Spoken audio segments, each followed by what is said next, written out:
ये कहानी उस दिन से शुरू होती है जब अचानक दूसरे दुनियाओं के दरवाजे खुल जाते हैं और ये बिल्कुल भी अच्छा साइन नहीं होता। मॉन्स्टर्स लगातार इस दुनिया में घुसने लगते हैं, हर जगह तबाही मचाते हुए लोगों को उदास, अकेला और बर्बाद छोड़ देते हैं। सिर्फ वो लोग ही इन्हें रोक सकते हैं जो गेट्स खुलते वक्त अपनी मैजिकल एबिलिटी को जगाते हैं। इन लोगों को गोल्ड सीकर्स बोला जाता है और ये कुछ ही लोग होते हैं जो सबसे ज्यादा ताकतवर और लायक होते हैं। ये लोग बहुत दिनों से बिना रुके लड़ रहे हैं ताकि बाकी नागरिकों का फ्यूचर थोड़ा बेहतर हो सके। चाहे ये कितनी भी मेहनत से लड़ते हैं, पर कैजुअलिटीज फिर भी होती ही रहती हैं क्योंकि मॉन्स्टर्स की गिनती बहुत ज्यादा होती है। पर जैसे ही ये सब शुरू होता है, लोग उनकी सच्चाई पर शक करने लगते हैं क्योंकि ये लोग दूसरों की मदद करने में इतने तेज नहीं दिखते। इनमें से एक बंदा तो उल्टा चिल्लाने लगता है कि बहुत लोग मर रहे हैं और इसी चक्कर में एक आम इंसान बिल्कुल मौत के किनारे जा पहुंचता है। तभी सब उम्मीद खत्म होती नजर आती है। एक अननोन सा आदमी अचानक एक बड़ा सा ओगर को जबरदस्त गुस्से से अटैक कर देता है। फिर एक भयंकर एक्सप्लोजन होता है और वो बड़ा क्रीचर उड़कर साइड में जा लगता है और काफी घर तक छेद देता है। उस बेचारे आदमी के सामने एक खूबसूरत सा लड़का आता है और पूछता है कि सब ठीक है क्या। पता चलता है कि वो गोल्ड सीकर्स का कैप्टन मिसादो है। वो कहता है कि सब संभाल लेगा और सबको बचा कर ले जाएगा। तभी एक और वेव मॉन्स्टर्स की आसपास आने लगती है, पर मिसादो हवा में उड़ जाता है और अपनी जबरदस्त शक्ति को बुलाता है। एक बहुत बड़ा एनर्जी का फ्लो उसके शरीर में भागने लगता है और उसकी आंखों में एक डर पैदा करने वाली पीली रोशनी चमकने लगती है। सीधा आगे भागते हुए वो अपने आसपास के सारे अपोनेंट्स को चुटकियों में खत्म कर देता है। उसके साथी दूर से देखकर हैरान रह जाते हैं कि वो अकेला इतने सारे मॉन्स्टर्स से लड़ रहा है। इनमें से एक एक्सपीरियंस लड़की कहती है कि टाइम मैजिक के थ्रू ये फ्यूचर देख सकता है और उनके हर मूव को पहले से जानता है। दूर से देखकर वो कहती है कि ये लड़का अब इंसान की सीमा से बहुत आगे निकल चुका है। मॉन्स्टर्स तो खत्म हो जाते हैं, पर पोर्टल अभी भी खुला होता है, मतलब दिक्कत अभी भी बाकी है। गोल्ड सीकर्स पोर्टल के पास पहुंचकर वहां से निकलने वाले क्रीचर्स को डिस्ट्रॉय करते हुए वर्स्ट सिचुएशन के लिए तैयार होते हैं। मिसादो हमेशा की तरह सबसे आगे होता है और पूछता है कि पोर्टल के आसपास और कोई मॉन्स्टर्स बचे हैं क्या। जब जवाब नहीं मिलता है तो वो खुश होकर कहता है कि अब वो लोग इंसानों की दुनिया को बचा पाएंगे। अपना हाथ आगे करके वो कहता है कि अब वक्त आ गया है गेट को सील करके इस चैप्टर को पास्ट में छोड़ देने का। पर जैसे ही वो जीत के करीब होता है, कोई उसकी पीठ पर बहुत जोर से अटैक कर देता है, जिससे उसका ध्यान टूट जाता है। वो तुरंत साइड में कूदता है और समझ नहीं पाता कि ये क्या हो रहा है और कौन इतने क्रूशियल मोमेंट पर उसको अटैक कर सकता है। जब वो ऊपर देखकर समझने की कोशिश करता है तो उसे दिखता है कि उसके ही साथ ही उसी डायमेंशन की सील बनाते हुए उसको अंदर बंद कर रहे हैं, जो डायमेंशन मॉन्स्टर्स का होता है। मिसादो हैरान रह जाता है और समझने की कोशिश करता है कि ये सब क्या हो रहा है। वो मानता है कि उसने कभी ऐसा कुछ नहीं देखा और कभी एक्सपेक्ट भी नहीं किया था कि उसके दोस्त ही उसका साथ छोड़ देंगे। वो पूछता है कि क्या सारे इस काम में इन्वॉल्व हैं और क्यों कर रहे हैं ये सब। उनमें से एक गंदी सी मुस्कान देकर कहता है कि मिसादो को ये सब जानने की क्या जरूरत है। हंसकर वो लोग कह देते हैं कि मिसादो को रीजन समझ नहीं आएगा, इसीलिए उसे लास्ट मोमेंट पर ही धोखा दिया गया। मिसादो उनके चेहरे देखकर कंफ्यूज हो जाता है और समझ जाता है कि मॉन्स्टर्स तो अब बचे ही नहीं, तो फिर धोखा देने का क्या मतलब। उसके साथ ही उल्टा उसी को मॉन्स्टर बोलने लगते हैं, कहकर कि वो टाइम मैजिक का इस्तेमाल करता है, जबकि वो लोग सिर्फ पैसे कमाना चाहते थे। और ये भी कह देते हैं कि मिसादो ने उनको जबरदस्ती एक डेंजरस सिचुएशन में घुसा दिया, सिर्फ इसलिए क्योंकि वो लोगों की मदद करना चाहता था, पर उसके इरादे भी उनके हिसाब से सच्चे नहीं थे।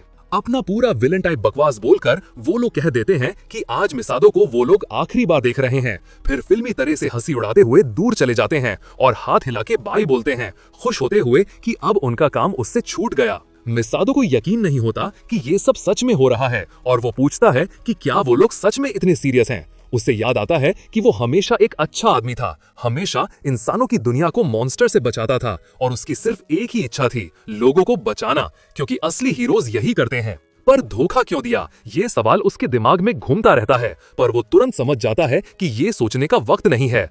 तभी उसके सामने कुछ अजीब क्रीचर्स आ जाते हैं, जिनकी ताकत उन सबसे कम नहीं होती जिनसे वो पहले लड़ चुका है। मिसादो तुरंत मुड़कर मॉन्स्टर्स को मारने लगता है और साथ ही ये सोचता रहता है कि यहाँ से निकला कैसे जाए, पर जल्दी ही समझ आ जाता है कि और भी मॉन्स्टर्स आ रहे हैं जिनसे लड़ना ही पड़ेगा। वो टाइम मैजिक और फ्यूचर देखने की एबिलिटी का यूज करके एस्केप का रास्ता ढूंढने की कोशिश करता है, पर धोखे की तरह ये एबिलिटी भी उसे कुछ नहीं दिखाती, कोई भी रास्ता नहीं। वो हल्का सा स्माइल करता है और समझ जाता है कि फ्यूचर में वो अब मौजूद ही नहीं होगा और डिसाइड करता है कि अब एंड तक लड़ना ही पड़ेगा। एक मॉन्स्टर उसकी तरफ गुस्से से भरपूर भागता हुआ आता है और मिसादो लड़ाई एक्सेप्ट करके तैयार हो जाता है अपने आखिरी पल या आखिरी घंटों के लिए। चाहे वो अकेला पूरी फौज के सामने खड़ा हो, पर वो दुनिया के सबसे ताकतवर लोगों में से एक है। काफी देर तक लड़ाई चलती रहती है। मिसादो थक जाता है, उसके शरीर पर बहुत चोट लग जाती है और वो समझ जाता है कि वो फ्यूचर नहीं बदल सकता और अब उसके पास कोई ऑप्शन नहीं। मॉन्स्टर्स लगातार आए जा रहे हैं, जैसे हजारों क्रीचर्स मारने का कोई असर ही नहीं पड़ा। पर मिसादो को पता है कि वो सीधी मौत एक्सेप्ट नहीं करेगा, क्योंकि ये उसकी फितरत ही नहीं। वो डिसाइड करता है कि अपनी सारी ताकत इकट्ठा करे और एक छोटा सा ट्रिक करे। वो अपने आप को यकीन दिलाता है कि वो दोबारा जन्म ले सकता है और पावरफुल बनकर अपनी पीक तक पहुंच सकता है। और उसके अंदर बदले का गुस्सा इतना भरा होता है कि उसका शरीर एक तेज एनर्जेटिक ऑरा से चमकने लगता है, जिससे उसकी चोटों का दर्द अजीब सा कम लगने लगता है। वो तैयार होता है रीबॉर्न होने के लिए और टाइम में एक बड़ा जंप करने के लिए, पर ये स्पेल बहुत दर्दनाक होता है और मिसादो चीख पड़ता है। पर फिर सब कुछ अचानक रुक जाता है। एकदम से वो अपनी आंखें खोलता है और पाता है कि वो एक बिल्कुल नए शरीर में एक बिल्कुल अलग जगह पर है, जो हॉस्पिटल जैसा लगता है। वो धीरे से उठकर आसपास देखता है और महसूस करता है कि यहाँ थोड़ी सेफ्टी है। फिर वो मिरर में देखकर हैरान रह जाता है, क्योंकि वो बिल्कुल किसी और आदमी की तरह दिख रहा होता है। उसके चेहरे पर एक कॉन्फिडेंसी स्माइल आ जाती है और वो समझ जाता है कि शायद वो दोबारा जन्म लेने और जिंदा बचने में सक्सेसफुल हो गया। हॉस्पिटल के इक्विपमेंट देखकर उसे लगता है कि यहाँ बहुत सारी नई और अजीब चीजें हैं और वो सोचता है कि कितने साल बीत गए होंगे। फिर उसे लगता है कि अगर वो 100 साल या ज्यादा फ्यूचर में आ गया तो पूरी प्लानिंग फेल हो जाएगी, क्योंकि उसके दुश्मन तो सारे बुद्धे होकर मर चुके होंगे। कुछ देर बाद उसकी नजर एक छोटी सी चीज पर पड़ती है जो बेड के पास साइड टेबल पर रखी होती है, और नजदीक जाके वो देखते ही पहचान लेता है कि वो स्टूडेंट आईडी कार्ड उठाता है जो इस नए शरीर का असली मालिक का होता है, और सोच लेता है कि लगभग 20 साल बीत चुके होंगे उसकी पिछली जिंदगी से। पर एक और इम्पोर्टेंट बात उसकी नजर में आती है, इस लड़के के पास वॉइड एट्रीब्यूट है। ये देखकर मिसादो ऐसे हंस पड़ता है जैसे उसने लॉटरी का बड़ा प्राइज जीत लिया हो। उसकी पिछली जिंदगी में उसके साथी उससे डरते थे, क्योंकि टाइम मैजिक की वजह से वो दुनिया का सबसे पावरफुल और फेमस हीरो था। लेकिन एक पॉइंट के बाद वो समझ गया था कि बिना स्पेशल प्रैक्टिस के वो कभी वॉइड एट्रीब्यूट की असली पावर को नहीं जगा पाएगा।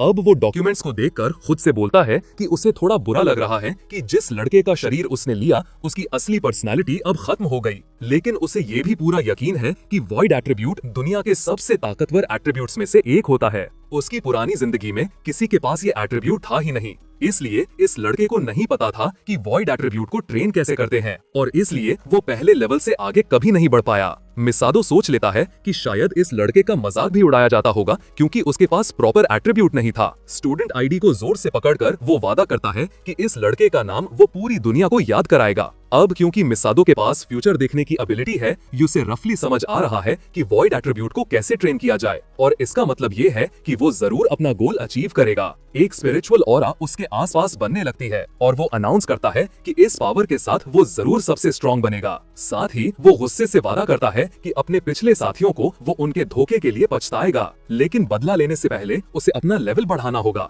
और इस नए एनवायरनमेंट का आदत डालना होगा। वो बेड पर गिरकर थोड़ा रेस्ट करता है और एक क्लियर एक्शन प्लान बनाने लगता है। वॉइड एट्रीब्यूट का ताल्लुक उस मैजिक से होता है जो नथिंगनेस को कंट्रोल करता है, और इसकी जान इमेजिनेशन से होती है, यानी दिमाग में तस्वुर करने की ताकत। इमेजिनेशन तो हर आदमी के पास होती है, पर हर कोई उसे रियलिटी में बदलने का स्किल डेवलप नहीं कर पाता।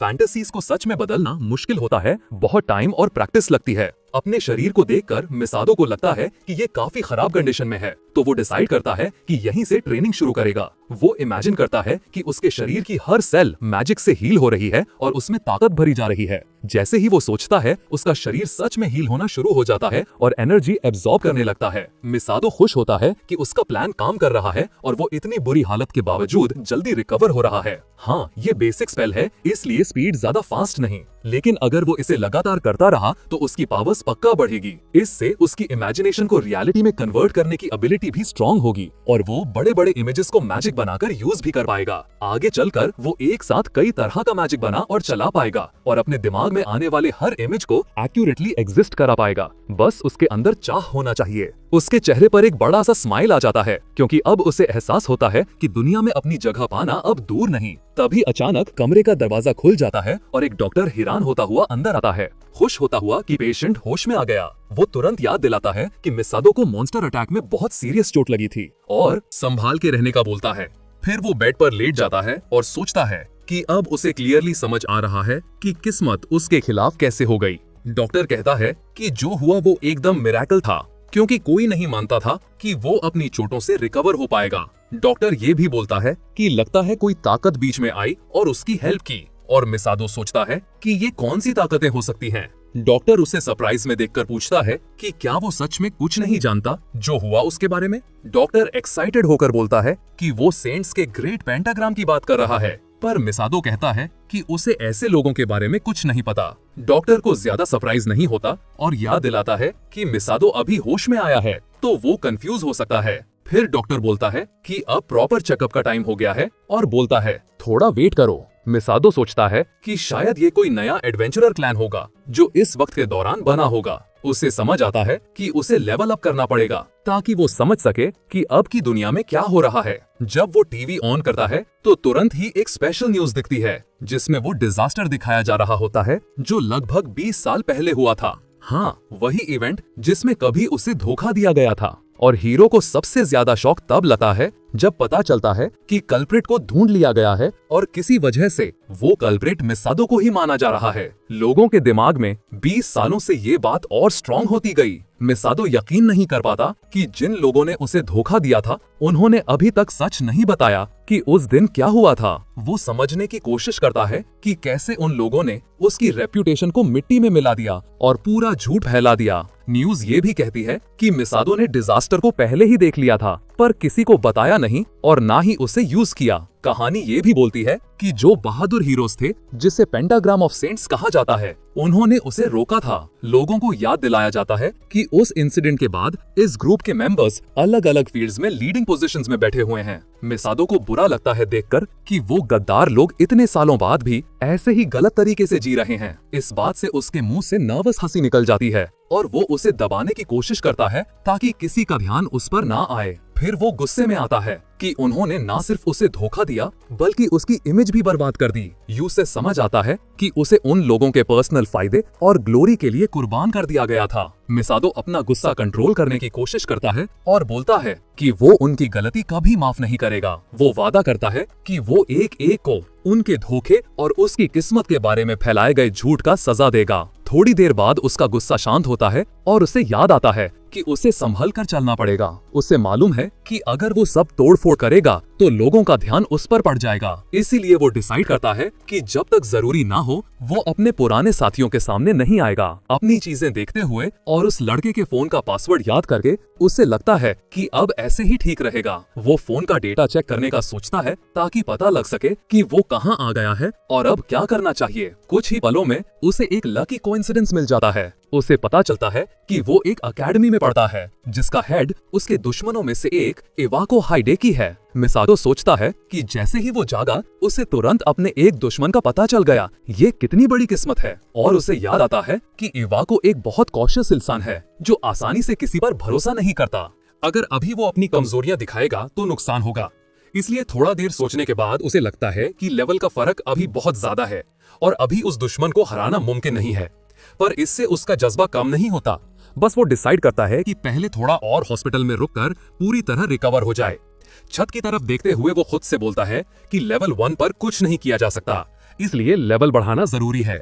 अपने अपोनेंट के बारे में सोचते हुए उसे लगता है कि वेट करना सही रहेगा क्योंकि आयो शायद उसका पहला टारगेट होगा।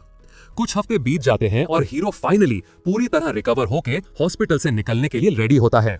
डिस्चार्ज से पहले डॉक्टर कहता है कि रिपोर्ट्स अमेजिंग लग रही हैं और वो खुद भी इतनी जल्दी रिकवरी एक्सपेक्ट नहीं करता था। डॉक्टर कहता है कि शायद ये होली ग्रुप की ब्लेसिंग की वजह से हुआ होगा, पर मिसादो सीधा मना कर देता है और बोलता है ये कुछ और ही है। उसे पूरा यकीन होता है कि ये सब उसकी खुद की जबरदस्त ताकत की वजह से हुआ है, जिसको कोई हरा नहीं सकता। फिर वो डॉक्टर को थैंक करता है और डॉक्टर उसे संभाल के रहने का बोलता है ताकि फिर किसी मुश्किल में ना पड़े। मिसादो मुस्कुराते हुए बोलता है कि सब तैयारी हो चुकी है और अब असली काम शुरू करने का टाइम आ गया है। अपनी कार्ड को देखकर वो सोचता है कि शुरुआत के लिए उसका लेवल ठीक ठाक है। वो सोचता है कि एक छोटा सा डंजन क्लियर करना बुरा नहीं होगा, एक्सपीरियंस भी मिल जाएगा। डॉक्टर से वो ये भी जानता है कि जिस लड़के का ये बॉडी है उसकी पूरी फैमिली एक एक्सीडेंट में मर गई थी। ये मिसादो के लिए कन्वीनियंट है क्योंकि अब कोई उसे ढूंढने नहीं आएगा और ना ही कोई शक करेगा अगर उसके बिहेवियर में बदलाव आए। उसे बुरा लगता है कि बेचारा लड़का मुश्किल जिंदगी जी रहा था, पर साथ ही वो मान लेता है कि उसके लिए ये सिचुएशन फायदेमंद है। अब वो जो चाहे कर सकता है और उसके हाथ पूरी तरह खुल गए हैं। इस बात से उसे फ्यूचर के लिए और कॉन्फिडेंस मिलता है। कुछ देर बाद वो एक बड़े पोर्टल के पास पहुंचता है और फोन पर आर्टिकल अच्छे से पढ़ लेता है। पहचान छुपाने के लिए वो एक मास्क और हुड पहनता है और आगे बढ़ता है। थोड़ी देर बाद वो गार्ड के पास जाके अपनी कार्ड दिखाता है। उम्मीद करता है कि वो उसे एंट्री दे देगा, लेकिन गार्ड डेटा देखते ही उसका हाथ पकड़ के रोक देता है। मिसादो हैरान होकर पूछता है क्या हुआ, पर गार्ड उसकी इतनी शांति समझ नहीं पाता। गार्ड बोलता है कि मिसादो सिर्फ लेवल 27 है और एंट्री के लिए कम से कम लेवल 30 चाहिए। गार्ड ये भी याद दिलाता है कि लेवल 30 ग्रुप बनाने के लिए जरूरी होता है और अकेला अंदर जाना अपनी जान देने जैसा है। मिसादो मुश्किल से गार्ड का हाथ हटाता है और एक्सप्लेन करने लगता है कि वो यहाँ क्यों आया। फिर वो अपनी स्टूडेंट आईडी दिखाता है और बोलता है कि सेंस एंड फॉर्म पर साइन करवा दो, फिर सब ठीक हो जाएगा। मिसादो हॉस्पिटल में रहकर ये सब सिस्टम ऑलरेडी सीख चुका होता है। गार्ड सोच में पड़ जाता है कि क्या जवाब दे, तभी कुछ लोग उसे आवाज लगाते हैं। वो लोग बोलते हैं कि गार्ड सिर्फ टेंशन में है और इसे समझना चाहिए कि सिचुएशन काफी सीरियस है। मिसादो तुरंत समझ जाता है कि ये लोग बैंडिट्स हैं और उनकी नजरें काफी खतरनाक लग रही हैं। फिर भी वो गार्ड के पास जाके पूछता है कहाँ साइन करना है। टैबलेट पर सही जगह देखकर वो स्टाइलस उठाता है और अपने इनिशियल्स लिखने लगता है। फिर पीछे मुड़कर वो अचानक स्टाइलस उस आदमी की तरफ फेंकता है और बोल देता है कि अब कोई प्रॉब्लम नहीं होनी चाहिए। वो ये भी कहता है कि उसकी फिक्र करने के लिए शुक्रिया, पर अब उसे किसी केयर की जरूरत नहीं है। उसी मोमेंट गार्ड मानता है कि उसने ऐसे लोग पहले भी देखे हैं और एस्कॉर्ट्स को बोलता है कि नए बंदे पे नजर रखो। वो ये भी बोलता है कि इस बंदे को छोड़ देना सीधा सुसाइड होगा और गलत काम भी। पहले लड़के थोड़ा रेजिस्ट करते हैं, पर उनका लीडर उन्हें रोक देता है और गार्ड की बात से अग्री करता है। लीडर धीरे से बोलता है कि अगर डंजन में जो हो रहा है वो किसी को पता नहीं चला तो और भी अच्छा होगा। वो ये भी ऐड करता है कि अगर कुछ हो भी गया तो इस जगह की नेचर के हिसाब से कोई बड़ी प्रॉब्लम नहीं बनेगी। स्माइल करके वो लोग तुरंत पोर्टल में कूद जाते हैं और बोलते हैं कि ये न्यू कमर बहुत ज्यादा अकड़ दिखाता है और इसे ट्रेनिंग की जरूरत है। गार्ड उनसे माफी मांगता है डिस्टर्ब करने के लिए और बोलता है कि लड़के पे नजर रखना। तभी एक गैंग ऑफ बैंडिट्स डंजन में घुस जाती है, ये देखने के लिए कि न्यू कमर कितना आगे बढ़ चुका है। स्माइल करते हुए उनका लीडर बोलता है कि वो वही करेंगे जो हमेशा करते हैं, लड़के को मार देंगे। ऐसे न्यू कमर्स की वजह से वो आराम से क्राइम कर सकते हैं और ब्लेम मॉन्स्टर्स पे डाल देते हैं। इससे उनकी जेब और मोटी होती जाती है और वो ऐसी पाप भरी जिंदगी एंजॉय करते हैं। पैसा कमाने की भूख से चलकर वो आगे बढ़ते हैं, ये सोचकर कि न्यू कमर अभी तक किसी फेटल चोट से नहीं मरा होगा। पर 10 मिनट के बाद उन्हें पता चलता है कि सीधे रास्ते के बावजूद उन्हें वो मिल ही नहीं रहा। अचानक उनमें से एक बंदा आगे की तरफ एक अजीब सा सिलुएट देखता है और उसे घूरता है। ध्यान से देखने पर उन्हें पता चलता है कि वो वही न्यू कमर है जो इतने टाइम से हॉस्पिटल में था और जिसे ट्रेनिंग का मौका भी नहीं मिला। पर फिर भी उसकी पिछली जिंदगी से मिली स्ट्रेंथ अब उसके अंदर पूरी तरह भड़क रही है। मिसादो बस कुछ ही मूव्स करता है मॉन्स्टर्स पे अटैक करने के लिए और अलग अलग मैजिक टेक्निक्स यूज करता है। वो टेक्निक्स को कंबाइन करके अपनी उंगली हिलाते ही टॉक्सिक स्पोर्स बना देता है। टॉक्सिक हरिकेन और एक्सप्लोसिव बॉल को मिलाकर वो एक डेंजरस सा कॉकटेल मॉन्स्टर की तरफ फेंक देता है। कोई भी मॉन्स्टर इतनी डेडली गोली की सीरीज से बच नहीं पाता और सब मर जाते हैं। ये सीन इतना खौफनाक लगता है क्योंकि न्यू कमर ने पहले कभी स्ट्रेंथ का एक भी साइन नहीं दिखाया था। बैंडिट लीडर बोलता है कि ये पॉसिबल ही नहीं क्योंकि इस बंदे ने एक साथ इतने मॉन्स्टर्स को मिटा दिया। एक और बैंडिट बोलता है कि एक अजीब सी डिटेल है जो उसे बहुत टेंशन दे रही है। जब वो मॉन्स्टर्स के लूट को देखते हैं तो उन्हें समझ आता है कि ये बहुत रेयर आइटम है जो लेने लायक है। वो कंक्लूड करते हैं कि अगर ये आइटम उनके हाथ आ गया तो वो अगली 6 महीने आराम से जी सकते हैं। वो ये भी देखते हैं कि न्यू कमर ने अभी तक उस आइटम को नोटिस भी नहीं किया, इसका मतलब वो उसे चुरा सकते हैं। बैंडिट्स तुरंत आगे बढ़ते हैं उसे मारने की प्लानिंग के साथ और उसके मेहनत से मिले सारे लूट को छीन लेने के लिए। वो सब पोजीशंस लेते हैं और एक कॉम्बो अटैक रेडी करते हैं जिसमें कई एलिमेंट्स होते हैं। सब रेडी देखकर वो उस पर पॉइजनस मैजिक का ब्लास्ट छोड़ते हैं और थोड़ा सा फ्रीजिंग रेन भी। पर मिसादो जैसे स्ट्रॉन्ग हीरो के लिए ये सब बिल्कुल बच्चों का खेल है। उसे पहले से पता होता है कि ये लोग यही करेंगे। वो मुड़कर उन्हें देखता है और थोड़ा पीटी के साथ पूछता है कि क्या उन्हें सच में लगा था कि वो इतने स्मार्ट हैं। वो आराम से सारे अटैक्स डॉज कर लेता है और बोलता है कि वक्त बदलता रहता है पर लोग वैसे के वैसे ही रहते हैं। वो उन लोगों के लिए नफरत दिखाता है जो दूसरों का सामान गंदे तरीके से चुराने की कोशिश करते हैं। बैंडिट्स को समझ ही नहीं आता कि ये पॉसिबल कैसे है, क्योंकि इस बंदे की पीछे आंखें तो होती नहीं। बैंडिट लीडर गुस्से में अटैक के लिए दौड़ पड़ता है, बोलता है कि ये सब सिर्फ एक इत्तेफाक है और वो बस लकी था। लेकिन मिसादो डिसाइड करता है कि अब इन गंदे लोगों को दिखाने का टाइम आ गया है कि असल में यूनिवर्स का सबसे स्ट्रॉन्ग कौन है। वो मुड़कर अपने ओपोनेंट पर एक तेज अटैक छोड़ देता है ताकि उनकी लड़ने की हिम्मत तोड़ दे। अटैक इतना पावरफुल होता है कि बैंडिट लीडर बुरी तरह से जख्मी हो जाता है और उसके मुंह से खून फटाक से निकलने लगता है। इम्पैक्ट उसे कई मीटर पीछे फेंक देता है और वो जोर से पत्थर की सॉलिड रॉक पर जा टकराता है। मिसादो तुरंत पीछे मुड़कर डिफीटेड दुश्मन की हालत को पूरी बेपरवाही से इग्नोर कर देता है। वो बोलता है कि ऐसे पैरासाइट्स को वो बिना किसी दया के मिटा देगा, क्योंकि उससे उनके लिए जरा सा भी सिंपैथी नहीं। वो ये भी ऐड करता है कि वो इन लोगों को अपनी बदले की जर्नी का पहला स्टेप बना रहा है, जो अभी इसी मोमेंट से शुरू हो रही है। कुछ वक्त बाद एक स्पेशल इंस्पेक्शन टीम पोर्टल के पास पहुंचती है, ये जानने के लिए कि यहाँ क्या हुआ। उनका बॉस बताता है कि वो इसलिए आया क्योंकि सुना था कि एकेडमी का एक स्टूडेंट अकेला डंजन में घुस गया। ये बंदा इवाको का असिस्टेंट कोची होता है।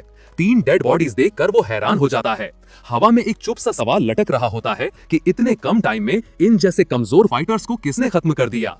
उसी शाम मिसादो घर वापस आता है और अपने लेवल अप होने और वॉइड मैजिक का एक्सपीरियंस सोचता रहता है। उसे एक नया स्पेल भी मिलता है जिससे वो अपने बारे में परमानेंट इंफॉर्मेशन एडिट कर सकता है।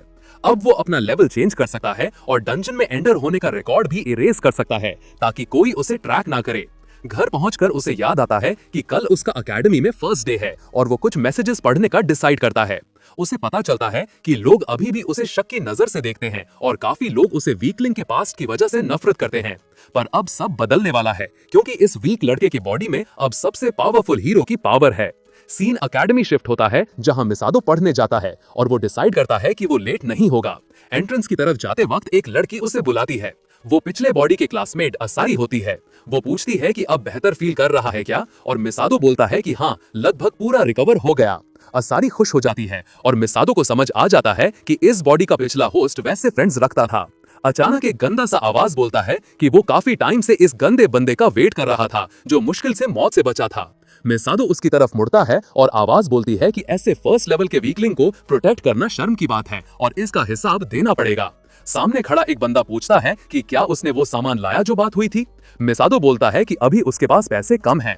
मिसादो सोचता है कि ये वही गंदे लोग होंगे जिन्होंने उसे धमकियां भेजी थी और पैसे चुराने की कोशिश की थी। असारी उसकी साइड लेने की कोशिश करती है, समझाते हुए कि वो अभी अभी हॉस्पिटल से आया है और उसे परेशान करने का कोई मतलब नहीं। मिसादो नोटिस करता है कि उसके हाथ कांप रहे हैं और वो उसकी टेंशन समझ लेता है। उसके दिमाग में एक प्लान बनता है यूज हेल्प करने का। फिर वो असारी के आगे खड़ा होकर आराम से बोलता है कि उसे चिंता करने की जरूरत नहीं। बुलीज हंसी उड़ाते हैं और बोलते हैं कि ये एक छोटे से बिना एट्रीब्यूट वाले लड़के की टिपिकल हरकत है। होलीगन्स का लीडर इसे याद दिलाता है कि वो एक बेकार सा नोबडी है जो मैजिक यूज करने लायक भी नहीं। मिसादो डिसाइड करता है कि अब उन्हें असली स्ट्रेंथ दिखाएगा और बोलता है कि उन्हें अपनी औकात याद रखनी चाहिए।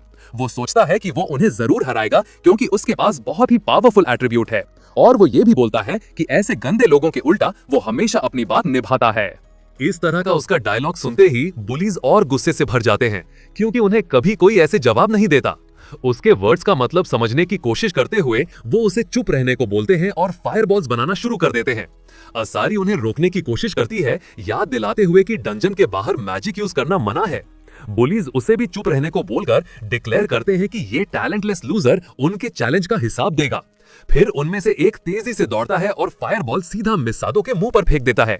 लेकिन मिसादो एक असली हीरो की तरह बिल्कुल शांत होकर उस फायरबॉल को आते हुए देखता है और समझ जाता है कि ये उसे कुछ नहीं बिगाड़ सकता। वो अपना हाथ हिलाता है, उंगलियों के बीच से चिंगारी से निकलती है और वो स्पार्क्स एक साथ मिलकर एक सॉलिड सा फायरबॉल बन जाती हैं।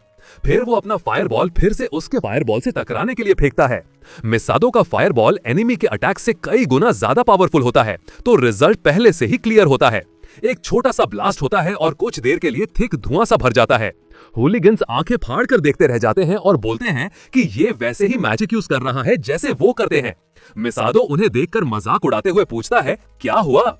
साथ ही वो सोचता है कि क्या यही उनकी लिमिट है और अपनी सुपीरियोरिटी को हाईलाइट करता है। बुली को समझ आ जाता है कि अगर कुछ बड़ा ना किया तो वो इस बदतमीज बंदे को नहीं रोक पाएगा। वो अपने दोस्तों को बोलता है कि तुरंत इस एनिमी को निपटाओ। थोड़ा इधर उधर होते ही वो डिसाइड करते हैं कि कंबाइंड अटैक करेंगे और उस पर पॉइजनस और आइसी प्रोजेक्टाइल्स छोड़ देते हैं।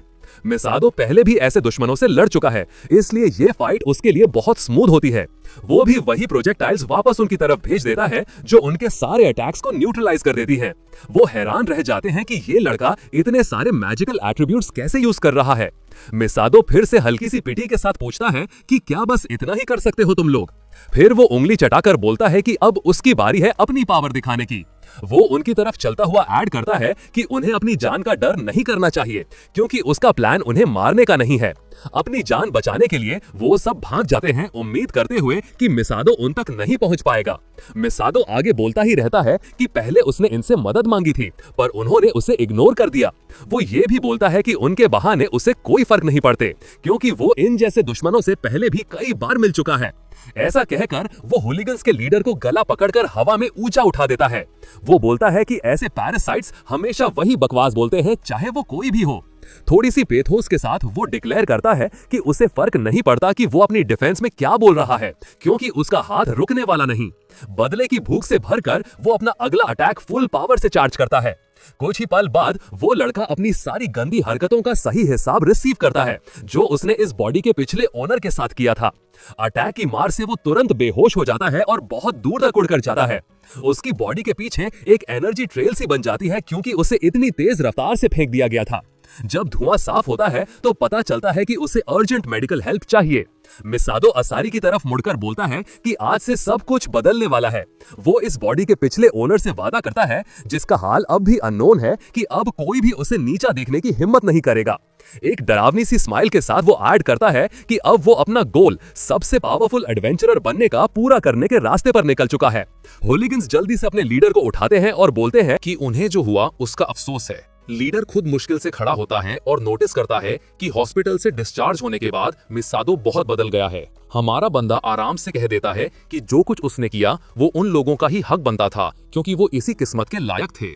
इसके बाद वो अपनी नई दोस्त असारी के साथ एकेडमी की तरफ निकल पड़ता है। सब लोग उसकी तरफ मुड़ मुड़ कर देखते हैं, जैसे कुछ अलग ही हो, पर मिसादो को समझ नहीं आता कि सब उसे ऐसे क्यों घूर रहे हैं। माहौल थोड़ा टेंस हो जाता है और वो दूर किसी जगह जाने का सोचता है, लेकिन जैसे ही वो दूर की तरफ बढ़ता है, एक अनजान आवाज उसे रोक देती है और कहती है कि वो उससे बात करना चाहती है। मिसादो मुड़कर देखता है और उससे पूछा जाता है कि क्या वो वही स्टूडेंट है जो रिसेंटली डंजन के अंदर गया था। कोची उसके पास आता है क्यूरियोसिटी के साथ और पूछता है कि क्या उसके पास 2 मिनट हैं बात करने के लिए। मिसादो ध्यान से उसे देखता है और समझता है कि ये बंदा शायद सीनियर हाई स्कूल का स्टूडेंट लग रहा है। वो सोचता है कि अगर वो बिजी होने का ड्रामा करे तो इसे आसानी से टाल सकता है। तभी कोची को याद आता है कि उसने अब तक अपना इंट्रोडक्शन ही नहीं दिया और शायद इसी वजह से गलतफहमी हो रही है। फिर वो अपना नाम बताता है और एम्फसाइज करता है कि वो बाइटिंग कैट क्लैन का लीडर है। असारी हैरान होकर पूछती है कि क्या ये सच है और क्या ये वही क्लैन है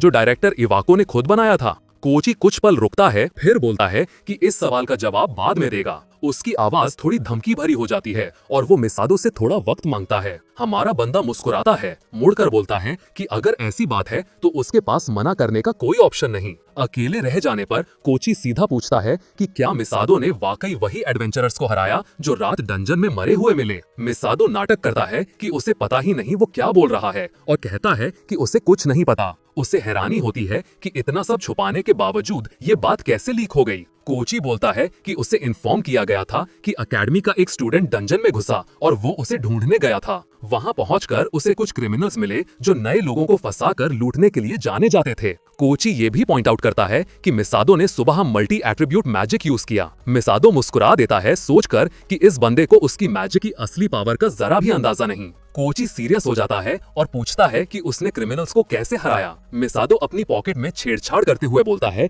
कि सुबह उस पर अटैक हुआ था और उसे कुछ याद नहीं। वो ये भी कहता है कि वो लेवल 1 है और ऐसी कोई चीज कर ही नहीं सकता। ये बोलकर वो कोची को अपनी कार्ड दिखा देता है जिसमें क्लियरली लिखा होता है कि वो लेवल 1 है। कोची को समझ आ जाता है कि वॉइड एट्रीब्यूट एक बेकार एबिलिटी होती है और उसे लगता है कि उसने अपना वक्त वेस्ट कर दिया। इस बात से वो इरिटेट हो जाता है क्योंकि उसके पास पहले ही काफी काम पड़ा है। वो मुड़कर दरवाजा खोलता है, माफी मांगता है टाइम वेस्ट करने के लिए और एडवाइस देता है कि आगे से लो प्रोफाइल रखना ताकि उसे एक्स्ट्रा काम ना करना पड़े। मिसादो उसे जाते हुए देखकर सोच में पड़ जाता है। फिर उसे लगता है कि ये बंदा काम आ सकता है। उसे समझ आता है कि कोची इवाको के इनर सर्कल का हिस्सा है और उस पर किसी को शक नहीं होगा, मतलब उसे आसानी से मोहरे की तरह इस्तेमाल किया जा सकता है। ये सोचकर मिसादो डिसाइड करता है कि अब उसके मैजिक को टेस्ट करने का परफेक्ट टाइम है। कुछ देर बाद कोची डायरेक्टर को सारी सिचुएशन का रिपोर्ट देता है। इवाको ध्यान से सुनता है और कहता है कि ये एकेडमी की इन्वेस्टिगेशन फेल लग रही थी।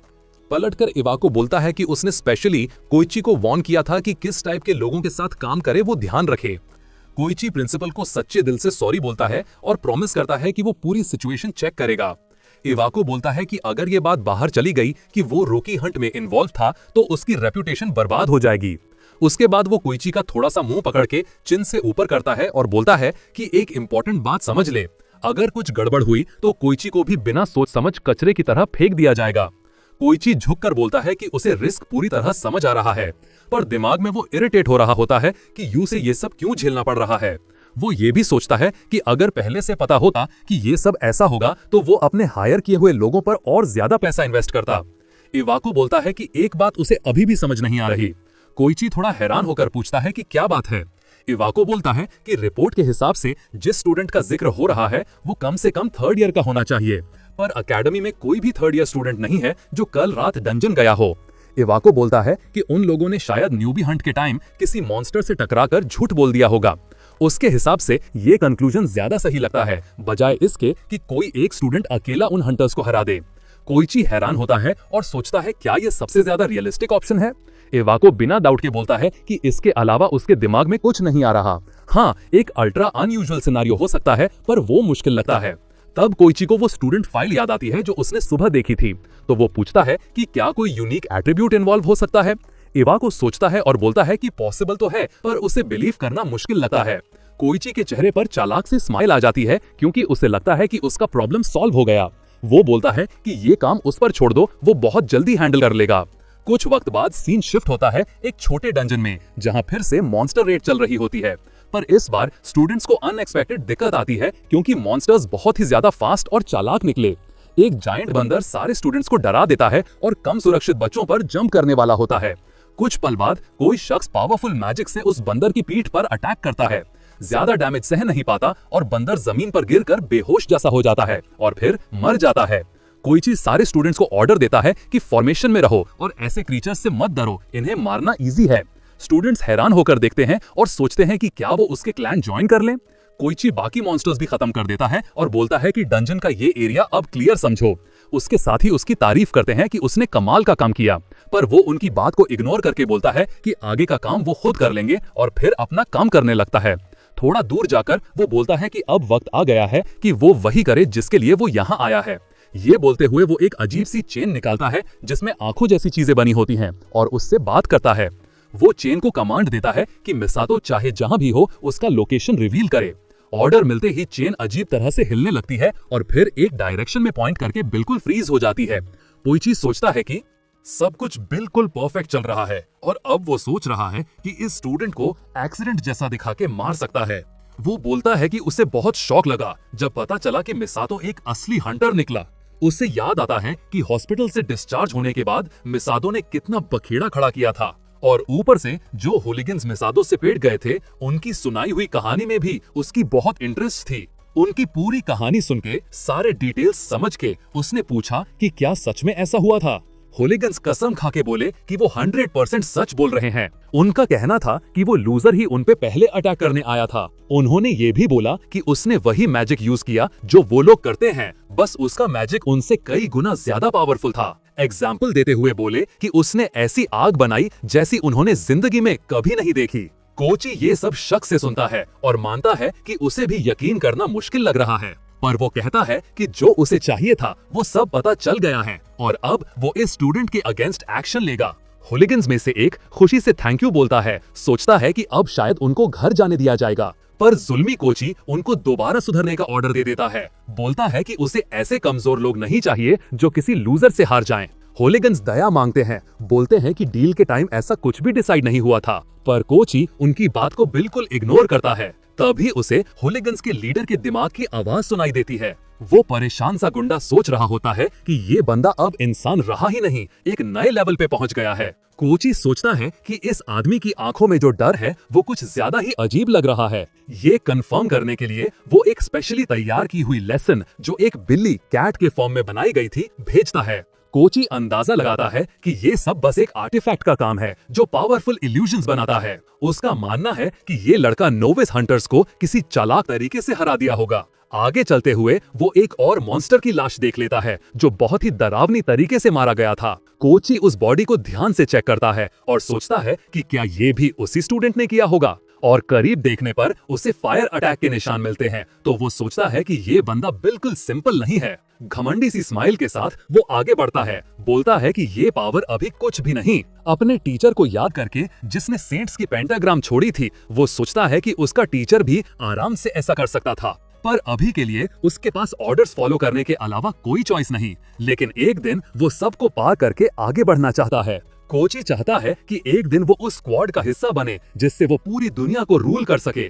दुनिया पे राज करने का ख्याल उसके चेहरे पे विलन वाली स्माइल ला देता है, पर वो ये भी समझता है कि ये गोल तभी पॉसिबल है जब कोई भी उसकी हंटर से कनेक्शन की बात ना जान ले। इसलिए वो सोच रहा है कि एक विटनेस को हटा देना ही सही होगा, वरना फ्यूचर में प्रॉब्लम हो सकती है। अपने गोल की तरफ बढ़ते हुए वो सोचता है कि अब बहुत कम रह गया है और जल्दी ही वो पहुंच जाएगा। कोची हैरान होता है कि एक नॉर्मल स्टूडेंट डंजन के इतने अंदर क्या कर रहा है। अगला मोड़ क्रॉस करते ही वो शॉक में रुक जाता है। उसके सामने एक अजीब मंजर होता है। मिसादो एक ह्यूज पहाड़ जैसी मॉन्स्टर्स की लाशों के ऊपर बैठा होता है और वो सब मॉन्स्टर्स उसने बिना किसी मुश्किल के हरा दिए होते हैं। मुस्कुराते हुए मिसादो कहता है कि तुम लेट हो, मैं तो काफी देर से वेट कर रहा हूँ। कोची छुपके से छुप जाता है और घबराहट में सोचता है कि ये सब कैसे पॉसिबल है।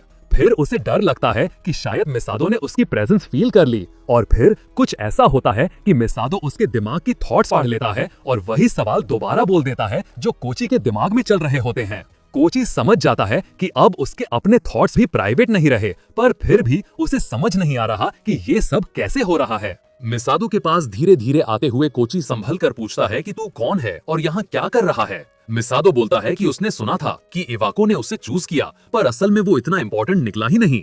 फिर पता नहीं कैसे वो ये भी जान लेता है कि कोची नए लोगों का शिकार करता है और उनसे पैसे तक से लेता है। इसके बाद वो उसको सीधा सीधा ब्लैकमेल करना शुरू कर देता है। कोची शॉक में पूछता है कि ये इन्फॉर्मेशन यूज कैसे पता चली, क्योंकि ये बात कोई बता ही नहीं सकता था। मिसादो जवाब देने का कोई मूड नहीं रखता और बोलता है कि कोची एक सेडिस्ट है जो दूसरों को दर्द देके मजा लेता है। वो जोर से कहता है कि शायद कोची को कभी समझ ही नहीं आया होगा कि शिकार बनने का एहसास कैसा होता है। एक डरावनी स्माइल के साथ मिसादो बोलता है कि अब वो उसे दिखाएगा कि विक्टिम बनना कैसा लगता है। वो कहता है कि अपनी सुपर पावरफुल मैजिक से वो कोची को नचाएगा। कोची गुस्सा होकर बोलता है कि मिसादो बहुत डेंजरस है और जिंदा रहने लायक नहीं। फिर वो अपनी तलवार समन करता है और बोलता है कि वो इसे अपनी जोरदार एम्बिशन से एन्चांट करेगा। आगे दौड़ते हुए वो चिल्लाता है कि उसे अपने ओपोनेंट को हराना ही होगा ताकि वो और ज्यादा स्ट्रॉन्ग बन सके। मिसादो उसको हंसकर देखता है और पूछता है कि क्या यही उसकी असली स्ट्रेंथ है। फिर वो एक बड़ा सा फायरबॉल उसकी तरफ फेंक देता है, सोचता है कि शायद यही जीतने के लिए काफी हो। कोची आराम से मैजिक तोड़ देता है और बोलता है कि क्या सच में वो सोचता है कि इतनी कमजोर चीज से वो उसे हरा देगा।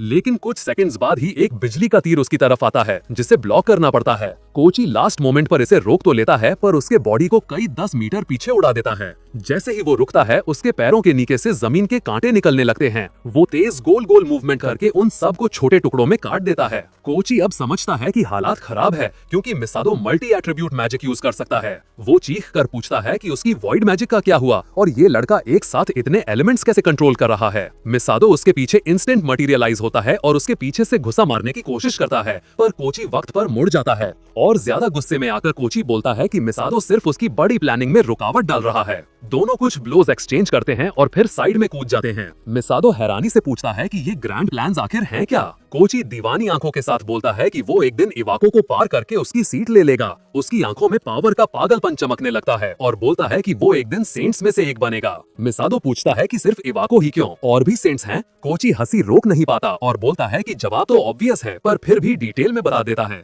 इवाको बाकी सेंट्स के बीच एक आउटकास्ट है क्योंकि वो वीक और पैथेटिक है। कोची के प्लान के हिसाब से जब वो सेंट बन जाएगा तो वो पूरी दुनिया जीत लेगा और शुरुआत करना हमेशा सबसे कमजोर लिंक से ही लॉजिकल होता है। मिसादो नजर हटा लेता है, उसे ये प्लान बिल्कुल घिनौना लगता है। कोची उल्टी सी शक्ल बना देता है, समझने की कोशिश करता है कि मिसादो ने उसको इतना बुरा क्यों बोला। मिसादो बोलता है कि वो डर रहा था कि कहीं कोची उसके प्लान बिगाड़ कर इवाको तक पहले न पहुंच जाए। फिर वो अपना चेहरा डरावने अंदाज में तोड़ मोड़ लेता है और बोलता है कि अगर कोची इतना ही बेकार है तो उसे डरने की कोई जरूरत ही नहीं। इन बेइज्जती भरी बातों से कोची का कंट्रोल टूट जाता है। वो आगे झपटता है और चीखता है कि चुप हो जा। फिर वो पूछता है कि पावर की भूख में क्या गलत है, पैसे और औरतें चाहने में क्या गलत है। वो बोलता है कि वो इतनी ताकत चाहता है कि सब डिसेंट को हमेशा के लिए चुप करा सके और जो चाहे वो हासिल कर सके। वो क्लेम करता है कि उसे ऐसी ताकत चाहिए जिससे वो पूरी दुनिया पे राज कर सके। और कोची बच्चे की तरह सोचता है कि अगर वो सेंट बन गया तो जो चाहे वो कर लेगा। वो ये तक बोलता है कि जब उसके सपने पूरे हो जाएंगे तो वो एक फीमेल सेंट को अपनी प्रॉपर्टी बना लेगा। मिसादो बोलता है कि इन बच्चे वाली फैंटेसी सुनने का कोई मतलब नहीं, क्योंकि वो यहाँ इस काम के लिए आया ही नहीं। उसे लगता है कि अब फाइट खत्म करने का टाइम आ गया है, तो वो एक फास्ट ब्लो मारकर आराम से अपने ओपोनेंट को हरा देता है। कोची डर के आंखों से देखता है कि उसकी तलवार टूट टूट कर बेकार टुकड़ों में गिर रही है। मिसादो उसके पास आता हुआ बताता है कि वो पूरा टाइम एक पावरफुल स्पेल प्रिपेयर कर रहा था। कोची एक्सट्रीम हॉरर महसूस करता है और चिल्लाता है कि पास मत आना, पर मिसादो बिना रुके बोलता है कि अब वो उसे अपनी धुन पर नचाएगा। वो करीब आकर एब्सोल्यूट हिप्नोसिस का स्किल यूज करता है, जिससे कोची का कॉन्शियसनेस हिल जाता है। वो थोड़ी देर के लिए अपनी पर्सनालिटी ही खो देता है और उसकी आंखें पूरी तरह खाली हो जाती हैं। स्पेल की पावर बढ़ते ही वो बेहोश होकर गिर जाता है। मिसादो बोलता है कि इस स्पेल को चलाने के लिए ओपोनेंट की स्पिरिट तोड़ना जरूरी होता है। थोड़ी देर बाद वो ऑर्डर देता है कि खड़ा हो जा, और बिना होश के कोची के हाथ हिलते हैं और एक अजीब फोर्स उसे खड़ा कर देती है। कोची डेड सी आवाज में बोलता है कि अब वो दिए गए हर ऑर्डर को पूरा करेगा। मिसादो बुरी मुस्कान के साथ सोचता है कि उसका प्लान सक्सेसफुल हो गया। वो कोची को ऑर्डर देता है कि मिशन पर फोकस रखे और बाकी इंस्ट्रक्शंस बाद में मिलेंगी। फिर बोलता है कि नॉर्मल बिहेव कर ताकि किसी को शक ना हो। ये सुनते ही कोची की आंखें नॉर्मल हो जाती हैं और वो पहले की तरह बिहेव करने लगता है। वो बोलता है कि मैं ग्रुप के पास लौट रहा हूँ ताकि मिशन कंटिन्यू कर सकें। मिसादो उसको ध्यान से देखकर कंफर्म करता है कि स्पेल ठीक से चल रहा है, फिर स्माइल करता है क्योंकि सब कुछ उसके प्लान के हिसाब से हो रहा है। प्रॉब्लम सॉल्व करके वो एक और कॉरिडोर की तरफ जाता है, तभी एक पहचानी हुई लड़की आसारी सामने आ जाती है। वो पूछती है कि वो कहाँ था और बोलती है कि वो उसे लेकर वरीड थी। मिसादो माफी मांगता है और बोलता है कि वो थोड़ी देर कोची के साथ था। आसारी हैरानी से पूछती है कि ऐसे टाइम पर क्या बात हो सकती है, तो मिसादो बोलता है कि वो लोग सपने पूरे करने के तरीके डिस्कस कर रहे थे। आसारी पूछती है कि कोई काम की बात मिली, तो मिसादो कहता है कि कोची ने उसे एक बहुत बढ़िया एडवाइस दी जिससे उसका एक सपना जल्दी पूरा होगा। आसारी स्माइल करती है और बोलती है कि आस है कि उसे ज्यादा वेट ना करना पड़े। तभी कोची सब स्टूडेंट्स को बुलाकर बोलता है कि ट्रेनिंग खत्म हो रही है और अब सबको वापस चलना चाहिए। आसारी एमसी को बोलती है कि उसके पीछे चलो वरना तुम लोग यहीं छूट जाओगे। मिसादो सोचता है कि उसे असली खुशी है कि वो इस एकेडमी का हिस्सा बना, क्योंकि यहाँ उसने इंपॉर्टेंट कनेक्शंस बना लिए। कुछ देर बाद इवाको दोबारा कोची से बात करता है और पूछता है काम कैसा चल रहा है। कोची बोलता है कि बिल्कुल उसकी एक्सपेक्टेशंस के हिसाब से यूनिक एबिलिटीज वाले स्टूडेंट्स ग्रो हो रहे हैं। वो एक स्टूडेंट को दिखाता है और बोलता है कि ये पहला स्टूडेंट है जिसमें एम्प्टीनेस का एस्पेक्ट एक्टिव हुआ। फिर वो ऐड करता है कि इंटरोगेशन में स्टूडेंट ने माना कि उसने हंटर्स को हराने के लिए मल्टी मैजिक यूज की। इवाको हैरानी से सोचता है कि ये कौन सी मल्टी मैजिक। कोची सोच रहा था कि वो किस बारे में बोल रहा होगा। कोची थोड़ा स्माइल करता जैसे सब उसकी प्लानिंग का हिस्सा हो, पर वो अपने सारे कार्ड्स रिवील नहीं करना चाहता, इसलिए बोलता है कि अभी उसके पास सारी डिटेल्स नहीं है, पर अगर उसे थोड़ा टाइम दिया जाए तो वो सारी इन्फॉर्मेशन लेकर वापस आ जाएगा। कोची उसे थोड़ी चालाक नजर से पूछता है कि वो अभी तक अपनी पोजीशन कैसे संभाले हुआ है। इवाको कुर्सी पर थोड़ा हिलता है और बोलता है कि उसे अपनी पोजीशन में बहुत अच्छा लगता है। वो ये भी बोलता है कि उसने बहुत टाइम से किसी को टॉर्चर नहीं किया और ये स्टूडेंट उसके हिसाब से टॉर्चर के लिए एक सही कैंडिडेट लग रहा है। कोची बात आगे बढ़ाने ही वाला होता है कि अचानक फोन जोर जोर से बजने लगता है। इवाको समझ जाता है कि ये बहुत इंपॉर्टेंट कॉल है जो उससे प्राइवेट में करनी पड़ेगी। वो कोची को तुरंत निकालने का ऑर्डर देता है और बोलता है कि सारे ऑर्डर्स $100 बाद में देगा, जिसके जवाब में कोची बोलता है कि ठीक है, हम बाद में मिलते हैं। इवाको फोन उठाता है और बोलता है कि वो ध्यान से सुन रहा है। दूसरी तरफ एक अननोन औरत बोलती है कि वो अपने फेवरेट डायरेक्टर की आवाज सुनकर बहुत खुश है और उनका कंपनी चूज करने के लिए थैंक्स करती है। इवाको का चेहरा तुरंत उदास हो जाता है और वो उससे बोलता है कि टाइम वेस्ट मत करे। फिर वो उसको लेया नाम से एड्रेस करता है और उसकी एक्स पेंटाग्राम साथी पूछती है कि क्या उसने अभी तक गिव इन नहीं किया। वो बोलती है कि उसे हैरानी हो रही है कि इवाको ने अभी तक हार नहीं मानी, जबकि वो दोनों एक साथ काम भी करते हैं। इवाको बोलता है कि वो बिल्कुल नहीं बदली, फिर कहता है कि वो अभी बिजी है और बात किसी और दिन करनी चाहिए। लेया हंसकर पूछती है कि एक इतना वंडरफुल डायरेक्टर जिसने अपनी पॉकेट्स पहले से भर ली है, अब क्या कर रहा होगा। इवाको उसे लैंग्वेज सुधारने को बोलता है, पर लेया को कोई फर्क नहीं पड़ता। वो बोलती है कि इवाको एक ऐसे स्टूडेंट को रिसर्च कर रहा है जिसका एट्रीब्यूट वॉइड है और उसे लगता है कि ये सब बिल्कुल बेकार मेहनत है। इवाको कहता है कि ये एस्पेक्ट असल में बहुत यूनिक और काफी वैल्यूएबल है। वो ये भी कहता है कि इस बंदे के साथ कभी भी कुछ भी हो सकता है और लेया मुस्कुराकर इस बात से अग्री करती है। लेया याद दिलाती है कि मिसादो के साथ भी कुछ ऐसा ही हुआ था जब उसने टाइम वाला एस्पेक्ट यूज किया था। इवाको को अपनी पुरानी साथी याद आ जाती है और वो तुरंत गुस्से से भर जाता है। वो डिमांड करता है कि लेया उसका नाम लेना बंद करे, पर लेया हंसकर बोलती है कि वो पहले से काफी बदल गया है। फिर वो कहती है कि उसे इवाको से कोई शिकायत नहीं है क्योंकि उसकी कोई गलती नहीं थी। वो याद करती है कि जब मिसादो ने वो पावर अवेकन की थी तब एडवेंचरर्स के बीच का बैलेंस पूरा हिल गया था। स्माइलिंग वो बोलती है कि ठीक है, वो बाद में कांटेक्ट करेगी बिजनेस डिस्कस करने के लिए। फिर वो उसे गुड लक विश करती है और कॉल कट हो जाता है। इवाको उसे एक खुद में ही डूबी हुई औरत बोलकर गुस्सा निकालता है। उसे यकीन नहीं होता कि इतने सालों बाद भी सिर्फ एक नाम सुनकर उसका इतना गुस्सा निकल आता है। फिर वो कहता है कि शायद अब टाइम आ गया है कि वो अपनी सारी इमोशंस बाहर निकाले। अपने आप को मेंटली प्रिपेयर करके वो एकेडमी के ग्राउंड से निकलकर एक बिल्कुल नॉर्मल सी जंगल वाली जगह की तरफ चलता है। वहां एक लॉक्ड गैराज होता है और इवाको सोच रहा होता है कि वो अपनी विक्टिम को कैसे टॉर्चर करेगा। पास जाकर वो मैजिक लॉक एक्टिवेट करता है ताकि अंदर का रास्ता खुल जाए। वो मानता है कि वो सारा गुस्सा जो वो मिसादो पर नहीं निकाल पाया अब इस विक्टिम पर उतारेगा। कुछ ही पल बाद लॉक खुल जाता है और इवाको खुशी से तैयार हो जाता है अगले कुछ घंटे टॉर्चर करने के लिए। वो दरवाजे जोर से खोलता है और अपनी विक्टिम से माफी मांगता है कि उसे इतना वेट करवा दिया, पर ध्यान से देखने पर उसे पता लगता है कि गैराज बिल्कुल खाली है और विक्टिम गायब हो चुका है। इवाको समझने की कोशिश करता है कि ये क्या हो रहा है। जब वो कंफर्म कर लेता है कि वहां कोई नहीं है, तब अचानक कोची उसके पीछे आ जाता है, अपनी तलवार घुमाते हुए और एक तेज अटैक छोड़ते हुए। इवाको वो तुरंत अपना हाथ आगे बढ़ाता है और सिर्फ 2 उंगलियों से तलवार का स्ट्राइक रोक देता है। गुस्से में बोलता है कि उसे अंडर एस्टिमेट नहीं करना चाहिए, चाहे वो इतना थ्रेटनिंग ना दिखे। कोची इस डेवलपमेंट से सरप्राइज हो जाता है, पर इवाको बोलता है कि शायद वो ज्यादा ही ओवर कॉन्फिडेंट हो गया है। वो पूछता है कि क्या कोची सच में सोचता है कि उसे इतनी इजीली हरा देगा। इन बातों के साथ वो अपने दुश्मन को बांधने के लिए कुछ एनर्जी चेंज समन करता है। कुछ ही मोमेंट्स में कोची फंस जाता है और मूव नहीं कर पाता। इवाको अपने अपोनेंट को एक पावरफुल किक देता है और बोलता है कि ऐसे आदमी उसका बराबर नहीं हो सकते। कोची जमीन पर गिरता है और दर्द से मफल्ड ग्रोन्स निकलते हैं।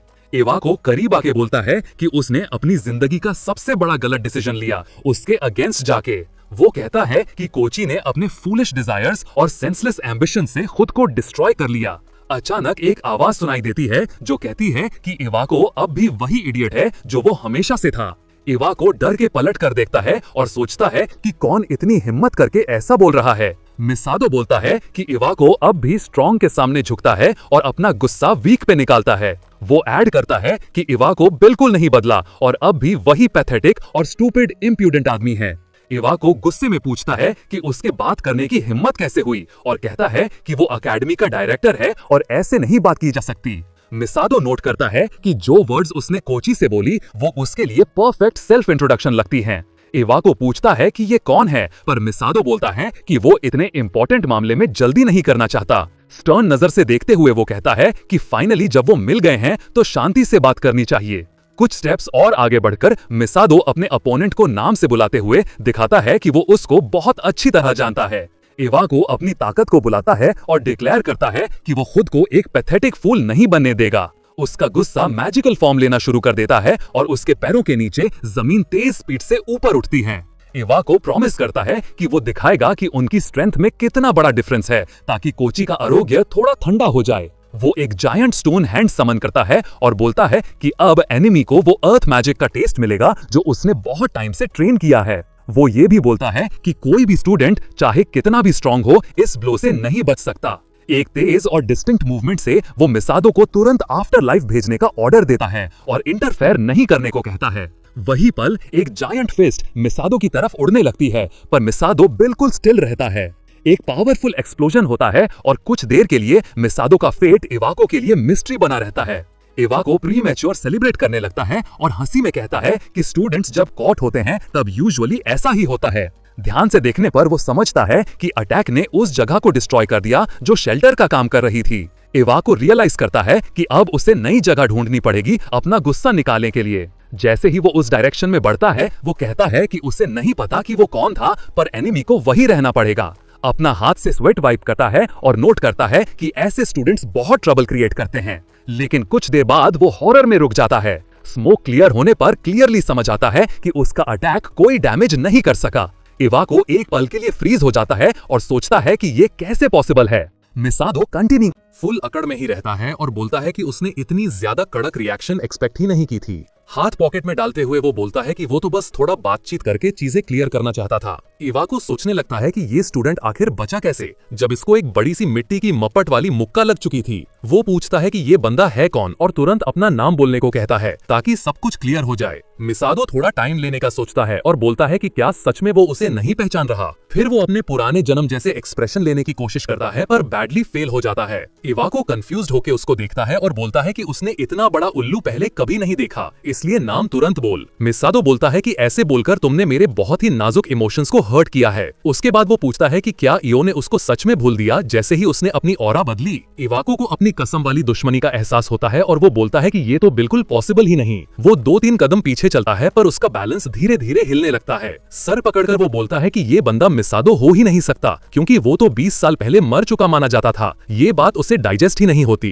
कुछ देर बाद उसके दिमाग में एक चमकदार आइडिया आता है। वो एमसी की तरफ मुड़कर बोलता है कि ये बेवकूफी का तमाशा बंद कर और पूछता है कि क्या उसने टीवी पर चलने वाली लेटेस्ट न्यूज नहीं देखी। दांत भींचकर वो बोलता है कि उसे मिसादो नाम के गंदे इंसान के बारे में सुनना बिल्कुल बर्दाश्त नहीं। हाथ घुमाते हुए वो अपनी नई मैजिकल पावर बुलाता है और बोलता है कि मिसादो इस दुनिया में बचा ही नहीं। जोर से मिसादो की डेथ का ऐलान करता है, अपने आसपास एक छोटा सा टॉर्नेडो क्रिएट करता है और यूस एनिमी की तरफ फेंकने को तैयार हो जाता है। मिसादो एक थकी हुई सांस छोड़ता है। उसे लगता है कि इस स्पेस पर तो वो थोड़ा सा भी आगे प्रोग्रेस नहीं कर पाएगा। अपने ओपोनेंट की तरफ मुड़कर वो बोलता है कि वो हमेशा वही मानता था जो उसके फायदे में हो। इवाको उसे बकवास बंद करने को बोलता है और कहता है कि पास आ जा ताकि उसे मार सके। मिसादो मुस्कुराता है और बोलता है कि ऐसे रिएक्शन से पता चलता है कि उसको अभी भी अपनी जमीर की थोड़ी सी चुभन होती है। वो बोलता है कि उसके ये जबरदस्त अल्फाज लोगों के कहने से ही आए हैं और इसीलिए उसने ये गंदी हरकत की। मिसादो ओपनली उस पर इल्जाम लगाता है कि उसने उसको धोखेबाजी से जायंट मॉन्स्टर के मुंह में डाल दिया था। इवाको पूरा कंट्रोल खो देती है और एक बड़ा सा मैजिक प्रोजेक्टाइल फेंक कर कहती है कि तुरंत चुप हो जा। मिसादो को लगता है कि अब असली पल आ गया। वो आगे कूदता है ताकि स्पेल तोड़ दे। एक तेज हाथ का झटका देता है और उसका असर तुरंत दिखता है। इवाको डर के साथ देखती है कि उसका मैजिक कमजोर पड़ रहा है और समझ जाती है कि कुछ तो गड़बड़ है। मसला ये है कि ये मैजिक उसे बहुत ही ज्यादा जाना पहचाना लग रहा है और दिमाग में बुरी यादें भर देता है। वो अपने पुराने दिन याद करता है और समझता है कि ये वाला मैजिक तो मिसादो ही यूज करता था। तभी एक तेज और चमकते हुए धमाके की आवाज उसके बिल्कुल पास होती है। वो यकीन नहीं कर पाता और धीमी धुन से घुटनों पर गिर जाता है। वो बोलता है कि मिसादो तो डंजन में बंद था, मतलब वापस आने का कोई चांस ही नहीं। मिसादो उसके पास आके बोलता है कि हाँ, वो सच में अंदर बंद किया गया था और उसको अंधेरे में फेंक दिया गया था। इवाको हिम्मत ही नहीं करती ऊपर देखने की और सोचती है कि क्या ये सच में मिसादो ही है। मिसादो थोड़ा झुक कर बैठता है और बोलता है कि बहुत टाइम हो गया था जब उनकी लास्ट बार मुलाकात हुई थी। मुस्कुराते हुए मिसादो बोलता है कि हाँ, काफी अरसा हो गया और वो खुश है कि इतने सालों बाद भी उन्होंने उसे याद रखा। इवाको को पूरे शरीर में निराशा बस जाती है, पर वो डिसाइड करता है कि इस फीलिंग से आखिर तक लड़ना होगा। फिर वो जल्दी से खड़ा हो जाता है और बढ़ती गुस्से से खुद को हिम्मत देता है। वो कहता है कि उसे बेवकूफ मत समझो और बोलता है कि अगर यह मान लिया जाए कि मिसादो मल कर वापस आ गया तो इसका सीधा सा मीनिंग नहीं होता, मतलब सिचुएशन बहुत कॉम्प्लिकेटेड है। हाथ उठाकर वो एक और एनर्जी का गोला बनाता है। भूत तो चुपचाप रहते हैं बोलकर वो मिसादो की तरफ कई प्रोजेक्टाइल्स चला देता है। मिसादो शांति से हाथ पॉकेट में डाल लेता है और साइड में कूदकर अटैक्स आसानी से डॉज कर देता है। पर ये इवाको का अकेला ट्रिक नहीं है अपनी पोजीशन बचाने के लिए। मिसादो अलग अलग लेवल के सारे अटैक्स बिना किसी मुश्किल के बचा जाता है। इवाको उसे एक बदतमीज पपी बोलता है जो अपने ऊपर बहुत भारी घमंड रखता है, सिर्फ अपनी फुर्ती पर भरोसा करके। वो सोचता है कि इसे चाहे जो हो जाए एडवांटेज अपने हाथ में लेना ही पड़ेगा। उसे याद आता है कि गोल्ड डिगिंग एरा में वो कोई स्ट्रॉन्ग फाइटर नहीं था और अभी भी लोग उसका मजाक उड़ाते हैं, पर इसका मतलब ये नहीं कि वो कमजोर है या अपनी ताकत दिखाने का मौका नहीं मिल सकता। हाथ में पहने हुए स्पेशल जेम रिंग से वो मल्टीपल एलिमेंट्स एक ही साथ समन करता है। फिर वो डिसाइड करता है कि वो अपनी वो सीक्रेट टेक्निक दिखाएगा जो उसने 20 साल लगाकर बनाई है। अपने डुअल विंड और अर्थ मैजिक से वो सही निशाना लेकर फुल पावर रिलीज करता है। पत्थर के बहुत सारे सॉलिड प्रोजेक्टाइल्स जो हवा से और तेज हो गए थे, मिसादो की तरफ तेज रफ्तार से जाते हैं। जैसे ही हिट होते हैं, एक जबरदस्त एक्सप्लोजन होता है जो विक्टिम को इवाको की नजरों से गायब कर देता है। थोड़ा थका हुआ वो पूछता है कि ओपोनेंट को ये कैसा लगा और बोलता है कि ये उसकी सबसे स्ट्रॉन्ग मैजिक थी। धुआं हटने पर उसे दिखता है कि मिसादो का कोई निशान बचा ही नहीं। वो समझ जाता है कि कोई रिस्पॉन्स नहीं आ रहा, मतलब उसने दुश्मन की हिम्मत और जिंदगी दोनों तोड़ दी। इसके बाद उसके चेहरे पर एक गंदी सी स्माइल आ जाती है और वो हंसने लगता है। आगे देखते हुए वो खुद को बोलता है कि आखिरकार उसका प्लान काम कर रहा है। इवाको अपने आप पर गर्व महसूस करता है और बोलता है कि उसने आज उस साले फ्रीक मिसादो को हमेशा के लिए खत्म कर दिया। अपने हाथ को देखते हुए वो मानता है कि ये सोचना गलत था कि सालों में वो बिल्कुल बदल गया होगा। वो बोलता है कि पिछले 20 सालों में उसने एक्सपीरियंस और ताकत दोनों जमा की है। इवाको दावा करता है कि जो आदमी लोग 20 साल पहले जानते थे वो कब का मर चुका। अकड़ से बोलता है कि उसे कभी भी रास्ते में नहीं आना चाहिए था, चाहे वापस क्यों ना आ गया हो। वो खुद को और कन्विंस करता रहता है कि 20 सालों में उसका लेवल काफी बढ़ गया है और वो पहले से ज्यादा स्ट्रॉन्ग बन गया है। अपनी सेल्फ एडमिरेशन की मीटिंग खत्म करके वो सांस छोड़ता है और सोचता है कि अब स्नैक्स खाने का टाइम है और घर जाने का। वो खुश होता है कि अब वो मिसादो से फ्री है और कोई उसे नीचे देखने की जुर्रत नहीं करेगा। घमंड बार बार उस पर चढ़ जाता है और वो बोल देता है कि वो हमेशा से होली पेंटाग्राम में सबसे स्ट्रॉन्ग रहा है। उधर मिसादो सोच रहा होता है कि क्या इवाको अब खत्म हो गया या उसको थोड़ा और टाइम दे जब तक वो खुद की तारीफ करके थक नहीं जाता। इवाको एमसी की तरफ देखता है जो बिल्कुल हर्ट नहीं हुआ और खुद से पूछता है कि ये हो क्या रहा है। मिसादो बोलता है कि हाँ, इवाको सच में पावरफुल मैजिक करने लगा है, जैसे कि इस जमाने का एक हीरो करता है। और वो ये भी ऐड करता है कि अब वो अपनी पूरी ताकत रिलीज कर सकता है। इवाको को समझ आ जाता है कि उसके सामने एक असली मॉन्स्टर खड़ा है जिसे कुछ भी मिटा नहीं सकता, पर वो ये भी जानता है कि अब वो पीछे नहीं हट सकता क्योंकि इतनी सालों तक उसने सिर्फ ताकत पाना ही सीखा है। आगे कूदते हुए वो बोलता है कि अब कोई भी उसके बड़े प्लान के बीच नहीं आ सकता। ये बोलकर वो एक जायंट स्टोन हैंड बनाता है जो मिसादो को पकड़कर कुचल दे। कुछ लम्हों बाद वो अपना मुट्ठी जोर से बंद करता है, सोचता है कि एक ही मूव में सब खत्म हो जाएगा। उसे खुशी होती है कि अटैक लगा और अगर मिसादो बच भी गया तो 2-4 स्पेल से काम खत्म हो जाएगा, ऐसा वो सोचता है। मिसादो निराशा से बोलता है कि इतने सालों बाद उसने एक टॉप लेवल मेज से ज्यादा एक्सपेक्ट किया था। फिर वो वाटर मैजिक का यूज करके आराम से अपने आप को आजाद कर लेता है। उसे लगता है कि इवाको अभी भी बस जोर जोर से भौंक ही रहा है। पानी पत्थर की मुट्ठी को तुरंत गीली मिट्टी जैसा बेकार बना देता है जो सबके सामने टूटकर गिर जाती है। मिसादो पूछता है कि क्या इवाको को सच में लगा कि ये चीजें उसको हरा देने के लिए काफी थीं? इवाको को लगता है कि हालात और खराब होते जा रहे हैं और अब उसे पूरी जान लगानी पड़ेगी, लेकिन डर उस पर चढ़ जाता है और वो हवा के बड़े बड़े काटने वाले अटैक्स फेंकने लगता है। उन्हें कहता है कि उसके पास मत आना। मिसादो एक तेज और कॉन्फिडेंट हाथ की मूवमेंट करता है और उन सब हवा के स्लैशेस को जीरो कर देता है। एक ह्यूज हरिकेन क्रिएट होता है जो सारे विंड कट्स को खा जाता है और उनका इफेक्ट खत्म हो जाता है। इवाको इतनी हैवी मैजिकल एनर्जी के लिए तैयार ही नहीं था। सब कुछ रास्ता साफ करते हुए उसके ऊपर टूट पड़ता है। हर सेकंड के साथ उसके पैर संभालना मुश्किल होता जाता है और आखिर वो बैलेंस खो देता है, झेल नहीं पाता और जोर से एक पेड़ से टकरा जाता है और इससे पहले कि वो संभाले एक और प्रोजेक्टाइल उसकी तरफ उड़ रहा होता है। मिसादो उसके पास दौड़ कर आता है। उसका हाथ बंद मुट्ठी बन चुका होता है और आग से जल रहा होता है। इवाको समझ जाता है कि अब रेजिस्टेंस का टाइम गया। वो घुटनों पर गिर जाता है और माफी मांगने लगता है। बोलता है कि वो बहुत बहुत सॉरी है, अपना गुनाह मानता है और अपने कर्मों की जिम्मेदारी लेने की बात करता है। मिसादो उसकी बात सुनता तो है, पर उसके चेहरे का एक भी मसल नहीं हिलता, चाहे वो कितनी भी बेगार में रिक्वेस्ट करे। इवाको सोचता है कि मिसादो तो हमेशा से सिंपल और दयालु बंदा था, शायद फिर से बेवकूफ बन जाए। पर उसके शौक के लिए मिसादो गुस्से से बोलता है कि चुप हो जा, लास्ट टाइम भी इसी बकवास पर वो फंस गया था। फिर वो सोचता है कि क्या इस बार वो फिर से बेवकूफ बनेगा। इवाको उससे रिक्वेस्ट करता है कि डिसीजन लेने से पहले थोड़ा रुक जाए, याद दिलाता है कि पिछले वक्त वो दोनों अच्छे दोस्त थे। मिसादो पूरा गुस्सा और नफरत भरकर इवाको की तरफ कूदता है और एक जबरदस्त फायर चार्ज मुक्का उसके मुंह पर जोड़ देता है। उसके बाद अटैक्स की एक आंधी आती है। मिसादो बिना रुके बिना सोच के छोड़ो छोड़ी करता रहता है। इवाको को लगता है कि उसके अंदर खून बह रहा है, पर वो जिंदा अभी भी है। धुंधली सी मिसादो की सिलुएट को देखकर उसे समझ आ जाता है कि उससे पंगा बिल्कुल नहीं लेना चाहिए था। मिसादो फाइनल ब्लो देता है। यही वो अटैक होता है जो उनकी लड़ाई का पूरा दी एंड कर दे। मिसादो हारे हुए दुश्मन के पास जाकर बोलता है कि इस्तेमाल के लायक बचने के लिए उसे मिसादो का शुक्राना अदा करना चाहिए, पर बदकिस्मती से इवाको बेहोश होता है और ये सारी दया वाली स्पीच सुन ही नहीं पाता। मिसादो उदास हो जाता है कि ये कुछ सुन नहीं सकता, तो वो एक थोड़ा चालाक तरीका यूज करने का प्लान बनाता है। थोड़ी देर बाद इवाको होश में आता है और धीरे धीरे आसपास देखने लगता है। मिसादो उसका ध्यान खींचकर बोलता है कि अच्छा, तू फाइनली जाग गया। डर के मारे इवाको कई 10 मीटर पीछे कूद जाता है। वो फिर से मर्सी मांगने लगता है, क्लेमिंग कि वो बिल्कुल भी मरना नहीं चाहता। मिसादो सिर हिलाकर बोलता है कि अगर बस इतना ही डर है तो वो उसे नहीं मारेगा।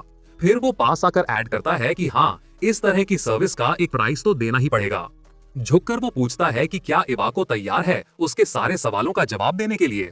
इवाको तुरंत हाँ में सर हिलाता है।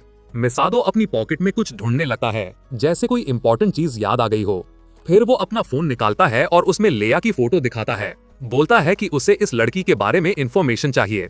इवाको फोन पकड़ने की कोशिश करता है, पर मिसादो तुरंत हाथ पीछे खींच लेता है, बिल्कुल चांस नहीं देता। ध्यान से देखकर उसे पता चलता है कि कॉल हिस्ट्री के हिसाब से लेया ने आज ही इसे कॉल किया था। गंभीर होते हुए मिसादो पूछता है कि तुम दोनों क्या बात कर रहे थे। इवाको बताता है कि लेया 3 दिन में जापान आ रही है और दोनों का बिजनेस टॉक हुआ था। मिसादो खुशी से मुस्कुराता है, समझ जाता है कि सब कुछ परफेक्ट चल रहा है और अब नया टारगेट ढूंढने की जरूरत नहीं। उसके दिमाग में अंधेरी फैंटेसीज चलने लगती हैं और वो सोचता है कि इस औरत से वो जरूर बदला लेगा। जोर से खुद से बोलता है कि अब वो डिसाइड कर चुका है कि आगे क्या करना है। फिर वो फोन इवाको की तरफ फेंक देता है और कहता है कि ये लो तुम्हारा फेवरेट खिलौना वापस, पर डिमांड करता है कि तुम बिल्कुल नॉर्मल बिहेव करना जैसे रोज करते हो, और याद दिलाता है कि उसकी असली पहचान का एक शब्द भी किसी को नहीं बताना। मिसादो ये भी रिवील करता है कि उसने इवाको के बेहोश होने के टाइम उसके दिल पर एक स्पेल डाल दिया है और धमकी देता है कि अगर इवाको ने कहीं भी उसकी आइडेंटिटी रिवील की तो उसके दिल की धड़कन तुरंत रुक जाएगी। वो हाथ दबोचता है और एक छोटा सा धमाका करके दिखाता है कि उसकी मौत कितनी जल्दी हो सकती है। इवाको इन सब बातों से इम्प्रेस भी होता है और डरा हुआ भी। समझ जाता है कि बेहतर है उसका मुंह बंद ही रहे। मिसादो बोलता है कि इवाको को बहुत ध्यान रखना होगा, किसी भी हालत में उसे नीचा नहीं दिखाना। हकीकत ये है कि ये सब एक बड़ा झूठ है। मिसादो ने कोई मैजिक नहीं किया, बस धमकी देकर ब्लफ कर रहा है। क्यों? क्योंकि इवाको बहुत ही डरपोक बंदा है और ऐसे ही आसानी से डरा दिया जा सकता है। मिसादो सोचता है कि वो हिप्नोसिस भी इस्तेमाल नहीं करेगा क्योंकि पीछे एक खास मकसद छुपा है। एक सैडिस्टिक स्माइल के साथ वो सोचता है कि ये सब इसलिए हो रहा है ताकि इवाको डर के बावजूद अपना ठीक चेहरा बनाए रखे और अंदर से टूटता रहे। सीन शिफ्ट होता है 3 दिन बाद। एक प्लेन जापान में लैंड होने की तैयारी कर रहा होता है। लेया बिजनेस क्लास में शांति से बैठी होती है, खिड़की के बाहर देखते हुए। उसकी असिस्टेंट बोलती है कि हम लोग लगभग पहुंच गए हैं और वो सामान पैक करने लगती है। उधर फ्लाइट अटेंडेंट पैसेंजर्स को इन्फॉर्म करती है कि प्लेन अब डेस्टिनेशन के पास है। तभी एक औरत की जोर की चीख सुनाई देती है और लेया को लगता है कि कुछ गड़बड़ है।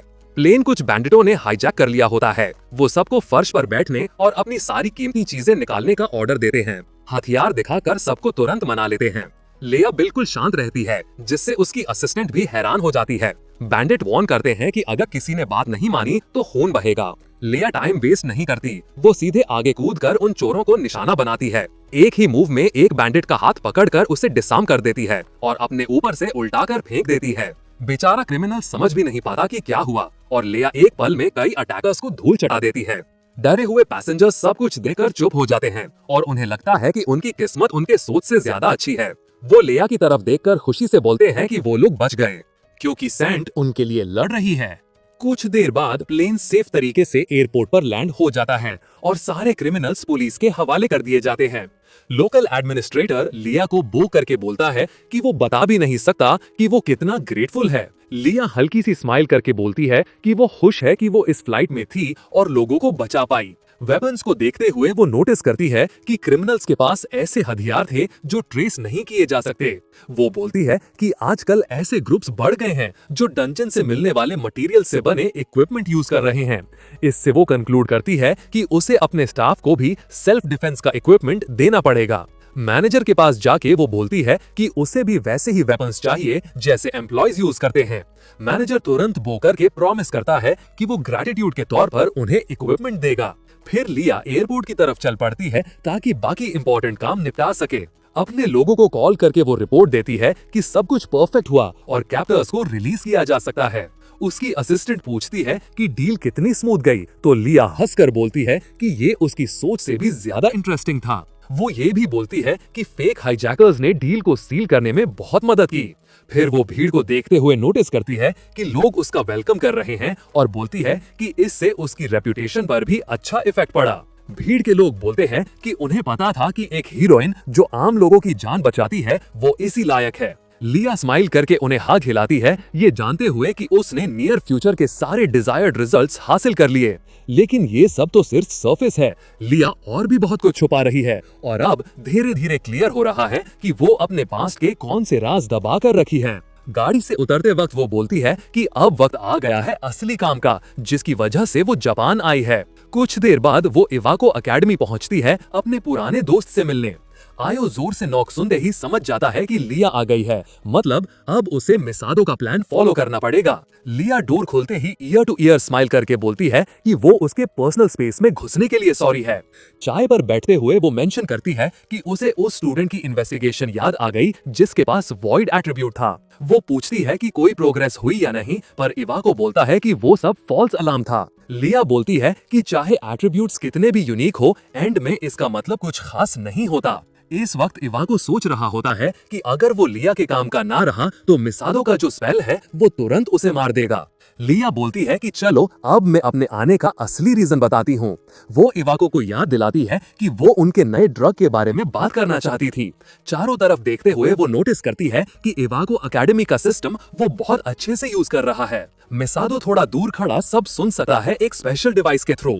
उसका मॉरल कंपास ये सब देखकर बिल्कुल पसंद नहीं आता और ये बिहेवियर बहुत गंदा लगता है। वो अंदर ही अंदर एक डरावना प्रॉमिस करता है कि नेक्स्ट टाइम असली डिस्पेयर का एहसास लिया को होगा। कुछ बाद में वो न्यूज देखने लगता है जिसमें लिया के जापान आने की कवरेज चल रही होती है। अनाउंसर बोलता है कि प्लेन हाईजैक होने पर जिस तरह उसने थीव्स को पकड़ा उसकी हर जगह तारीफ हो रही है।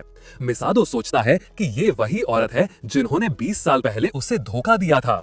वो हैरान होता है कि कैसे पता चला कि अब वो डंजन मटेरियल से यूनिक वेपन्स बनवा रही है और वो सोच रहा था कि इससे वो अमीर बन जाएगा, पर उसने एक रीसेंट बातचीत आसपास सुन ली जिसमें पता चला कि वो स्कूल का यूज काले काम के लिए कर रही है। ये सुन के वो धीरे धीरे खुद को संभालता है ताकि आगे बढ़ सके और अपने कसम वाले दुश्मन से बदला ले सके। उसे समझ आता है कि एक ऐसे दिखावेबाज को बिना सजा के नहीं छोड़ा जा सकता जो सामने सबके हीरो बनने का नाटक करता है पर असल में एक विलन निकला। स्कूल पहुंचकर वो सोचता है कि लिया को इस सिचुएशन में कैसे अप्रोच करे। उसके आसपास देखकर उसे लगता है कि यहाँ पहले भी सिक्योरिटी टाइट थी पर अब और भी ज्यादा मजबूत हो गई है।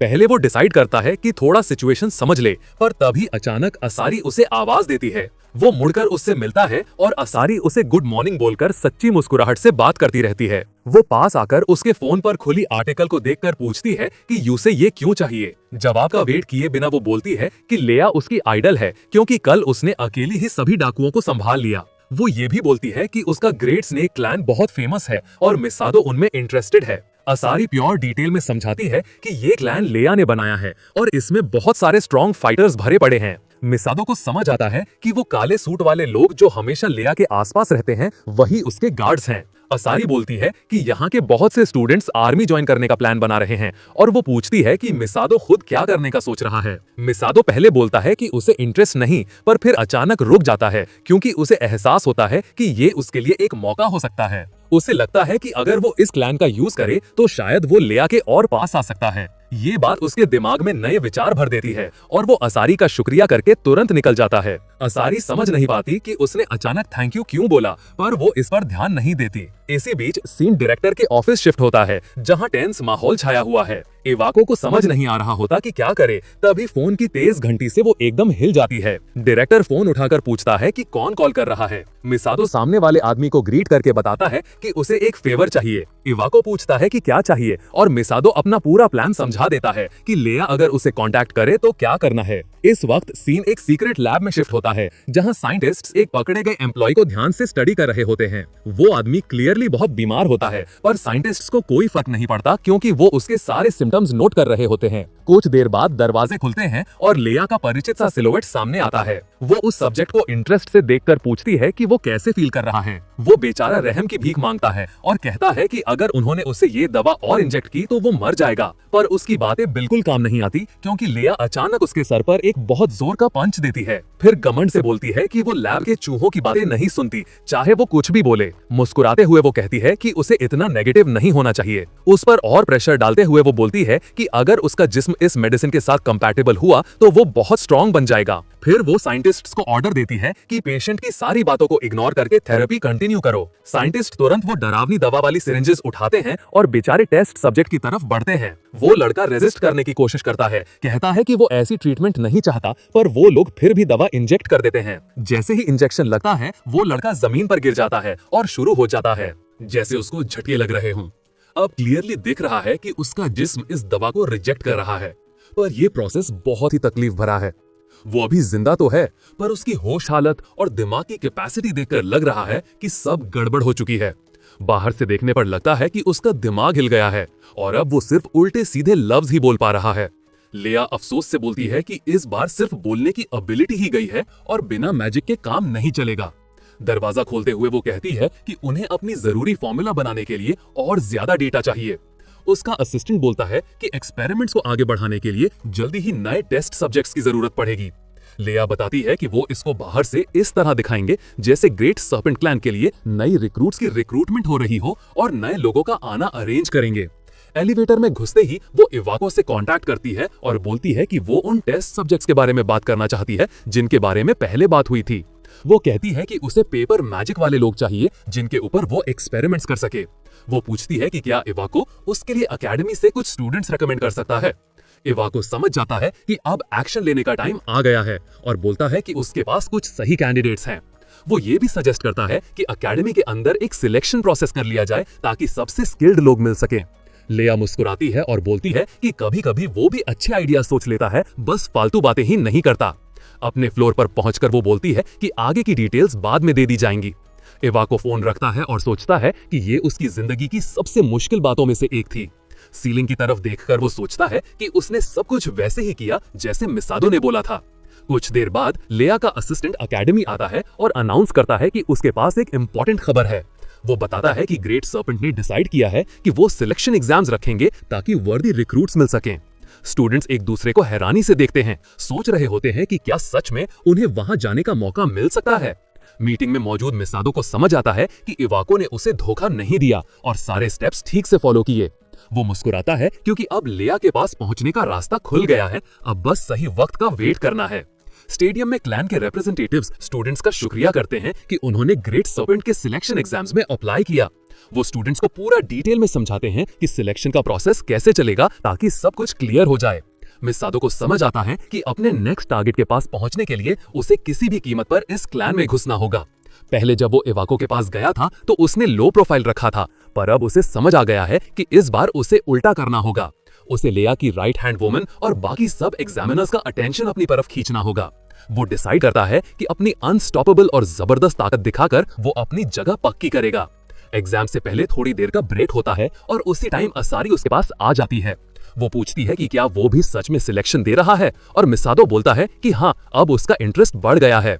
वो जानता है कि वो नहीं चाहता कि असारी इस सब में फंसे, पर फिर भी वो उसे समझा नहीं पाता। थोड़ी शर्माते हुए असारी बोलती है कि उसे अच्छी तरह पता है कि वो लूजर है और यहाँ की नहीं है। फिर वो कहती है कि उसके अपने रीजंस हैं इस क्लैन में ज्वाइन करने के। वो उसे गुड लक बोलती है और कहती है कि उन्हें दोनों को कोशिश करनी चाहिए। मिसादो समझ जाता है कि असारी को चाहे कुछ भी हो जाए, ये सिलेक्शन पास करना ही होगा और वो इसके लिए पूरी तैयारी के साथ आई है। कुछ वक्त बाद टेस्ट शुरू होता है जिसमें हर कोई सेंसर को टच करके अपनी मैजिक पावर मेजर करवाता है।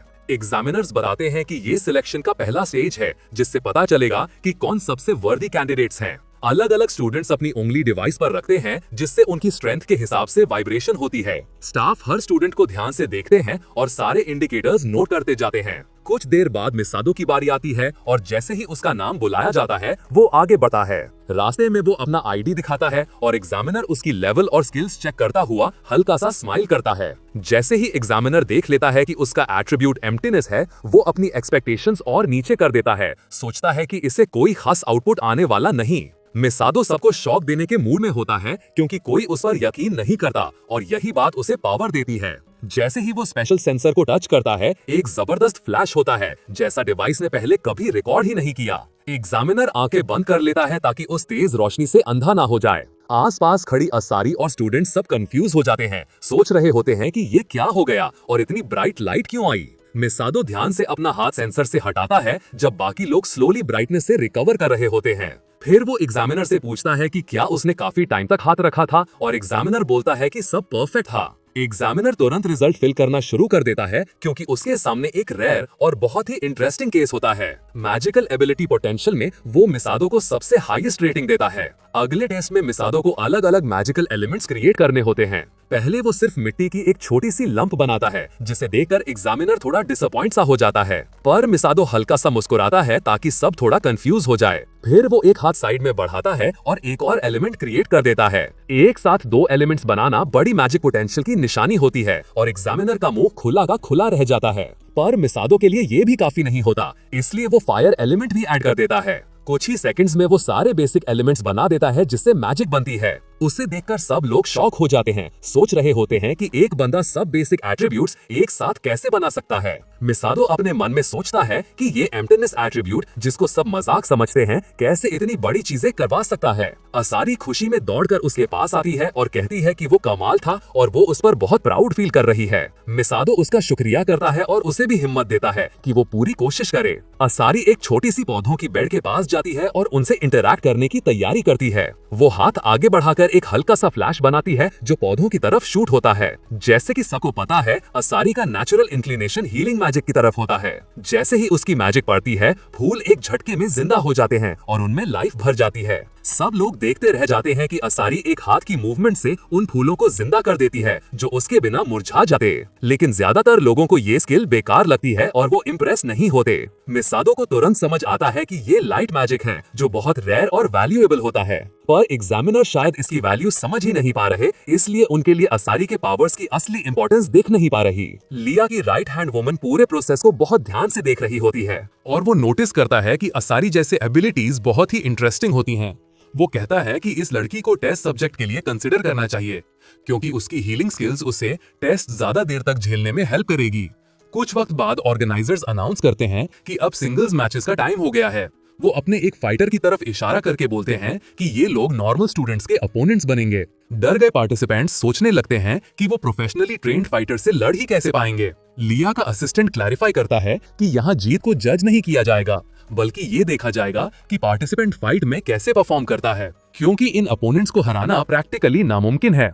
फाइटर्स में से एक मिसादो को घूर कर पूछता है कि क्या यही वो स्टूडेंट है जिसने स्कूल में हंगामा किया था। वो बोलता है कि मिसादो ने बाकी टेस्ट्स में काफी अच्छा परफॉर्म किया होगा, पर रियल कॉम्बैट में इसका कोई मतलब नहीं होता। मिसादो हंसकर बोलता है कि वो सीनियर से बहुत कुछ सीखने की उम्मीद रखता है। उसका अपोनेंट घमंड में आकर बोलता है कि वो उसे अभी फिनिश कर देगा। ये कहकर वो हाथ हिलाता है और एक बड़ा सा पत्थर बनाता है जो वो मिसादो पर फेंकने वाला होता है। फिर ऑलमोस्ट तुरंत ही वो उस बड़े बोल्डर को तोड़कर छोटे छोटे पत्थरों के प्रोजेक्टाइल्स बना देता है ताकि वो ज्यादा फास्ट चलें। मिसादो एक छोटा सा हवा का वोर्टेक्स बनाता है जो सब पत्थरों को बीच में ही रोक लेता है। उसके तुरंत बाद वो सब प्रोजेक्टाइल्स वापस उनकी तरफ भेज देता है, जिससे उसकी फाइटिंग एबिलिटी क्लियरली दिख जाती है। अपोनेंट जल्दी से अपने हाथ से अपना चेहरा कवर करता है ताकि कोई पत्थर उसका फेस न बिगाड़ दे। वो शौक में सोचता है कि ये कैसे हो गया, क्योंकि उसकी मैजिक तो एक ही बार में तोड़ दी गई, पर जैसे ही वो संभलता है उसे पता चलता है कि मिसादो गायब हो चुका है। वो हैरान खा खा कर इधर उधर देखने लगता है कि वो बंदा गया कहाँ।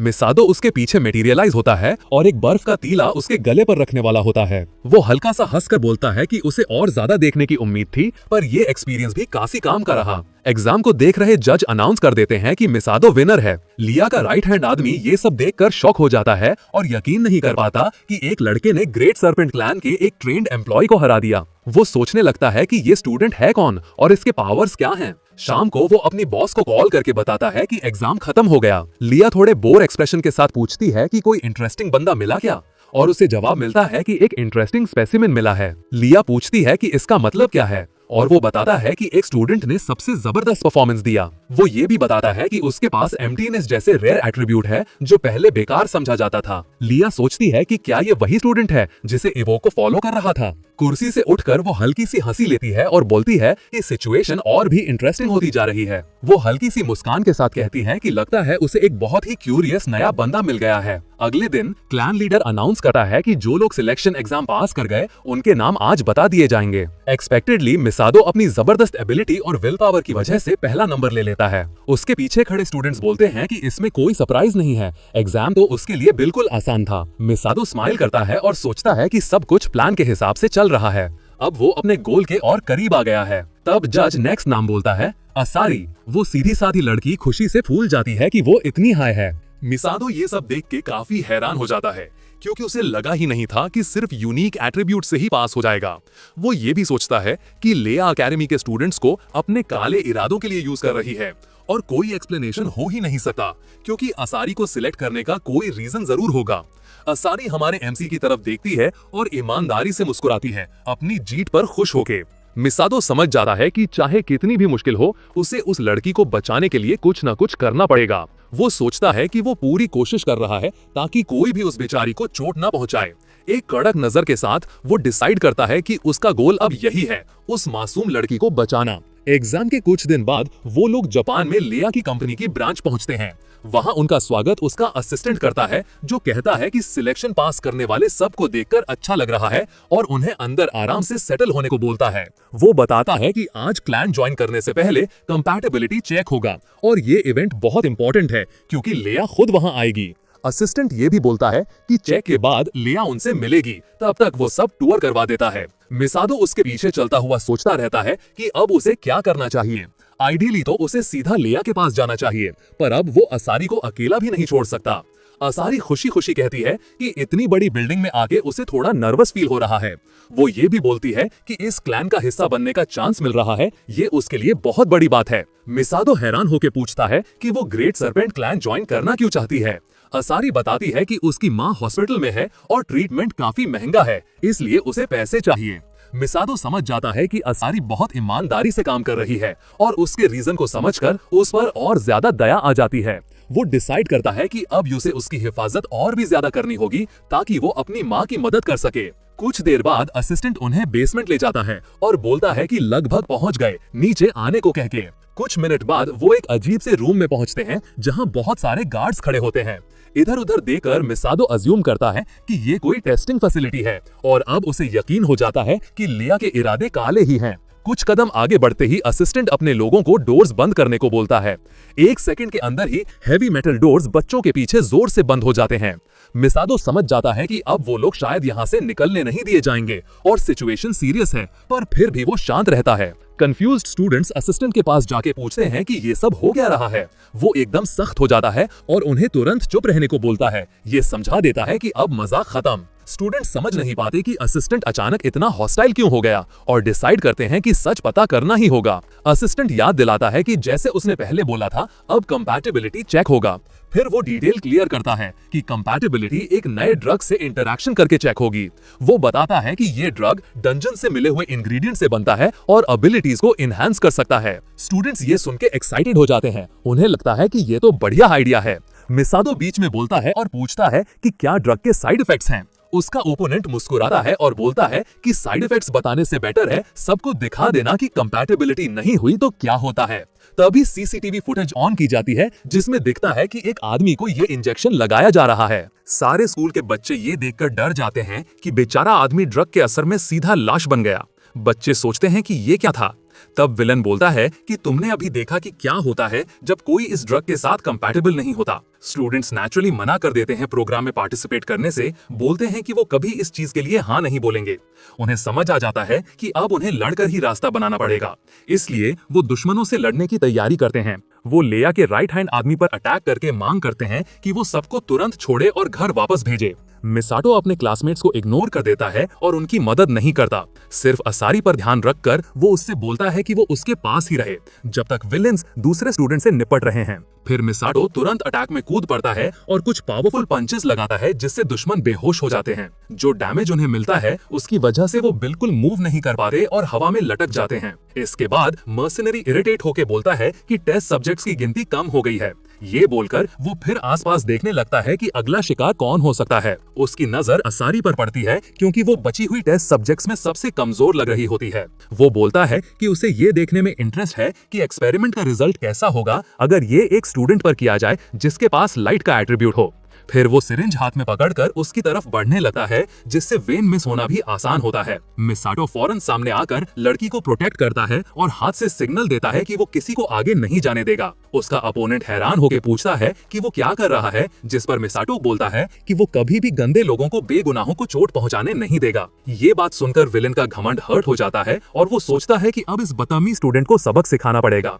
फिर वो अपने लोगों को ऑर्डर देता है कि मिसाटो को तुरंत पकड़ो और न्यूट्रलाइज करो। वो लोग अटैक करने दौड़ते हैं पर मिसाटो इतना फास्ट होता है कि कोई उसके पास तक नहीं पहुंच पाता। मिसाटो बिना मुश्किल एक जायंट सा बॉडी बिल्डर टाइप आदमी को एक ही पंच में गिरा देता है जो आम आदमी को साइड से मोड़ देता। बाकी गार्ड्स ये सब देखकर शॉक हो जाते हैं और सोचते हैं कि वो लोग किससे टकरा गए। मिसाटो अब भी अनबिलीवेबल स्पीड से मूव कर रहा होता है और सब अपोनेंट्स को हरा देता है।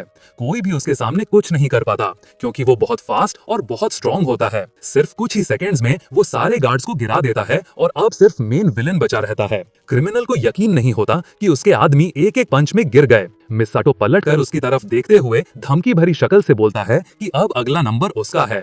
इतनी डिटर्मिनेशन देखकर वो एक्सपीरियंस्ड मर्सनरी जिन्होंने बहुत कुछ देखा है थोड़ा सा घबरा भी जाता है। वो डिसाइड करता है कि अब उसे जल्दी पर ज्यादा अग्रेसिव तरीके से एक्ट करना पड़ेगा। वो सीधा असारी की तरफ जंप करता है ताकि उसे पकड़कर खींच ले उसके रिएक्ट करने से पहले। मिसाटो तुरंत उसका रास्ता रोक देता है और बोलता है कि मैंने वार्न किया था कि मैं किसी को भी असारी के पास नहीं आने दूंगा। मर्सिनरी साइड में कूद जाता है और शॉक हो जाता है कि एक नॉर्मल स्टूडेंट इतनी स्पीड कैसे रख सकता है। वो सोचता है कि ये लड़का है कौन, क्योंकि एक आम इंसान इतना केपेबल नहीं हो सकता। मिसाटो फिर से उसको गुस्से और धमकी भरी नजर से देखकर बोलता है कि अब लड़ने के लिए तैयार हो जाओ। अब मर्सिनरी को असली डर महसूस होने लगता है। वो गालियां देता हुआ सोचता है कि इस सिचुएशन में क्या करे। मिसाटो का असारी की तरफ देखकर बोलता है कि वो पीछे ही रहे ताकि उसे चोट ना लगे। असारी जो हो रहा है वो डर के साथ साथ ये भी सोचती है कि उसका साथी कितना ज्यादा बहादुर और स्ट्रॉन्ग है। उसे समझ आता है कि जब मिसाटो मर्सिनरी से लड़ रहा था तब वो उसकी मूवमेंट्स को फॉलो भी नहीं कर पा रही थी। उसने सोचा था कि वो थोड़ा स्ट्रॉन्ग हुआ होगा पर उसने ये एक्सपेक्ट नहीं किया था कि वो इतना टूट ना पाने वाला होगा। मर्सिनरी दुश्मन को एडवाइस करता है कि इतना घमंड मत करो नहीं तो हार जाओगे। मिसाटो बोलता है कि लड़ाई शुरू करने से पहले वो एक सवाल पूछना चाहता है। वो टूट फूट चुके स्टूडेंट्स को देखकर बोलता है कि एकेडमी के स्टूडेंट्स को टेस्ट सब्जेक्ट्स बनाकर यूज किया जा रहा है। फिर अपोनेंट की आंखों में देखकर पूछता है कि उन्हें इसकी जरूरत क्यों है। मर्सिनरी हल्का सा हंसकर बोलता है कि मिसाटो ने उसकी ड्रग वाली एक्सप्लेनेशन सुनी नहीं क्या। फिर वो कहता है कि जो भी लेडी लेया का साथ चुनते हैं उन्हें उसकी ब्लेसिंग मिलती है। वो बोलता है कि जब लेया मेडिसिन का परफेक्ट फॉर्मूला बना लेगी तब उसकी पावर और ज्यादा बढ़ जाएगी। मिसाटो पूछता है कि क्या सिर्फ इस वजह से इंसानों पर इतने नॉन ह्यूमन तरीके से एक्सपेरिमेंट्स करना ठीक है। मर्सिनरी जवाब देता है कि वो लोग जो कुछ मिलता है उसे यूज कर लेते हैं और वही उनके लिए काफी है।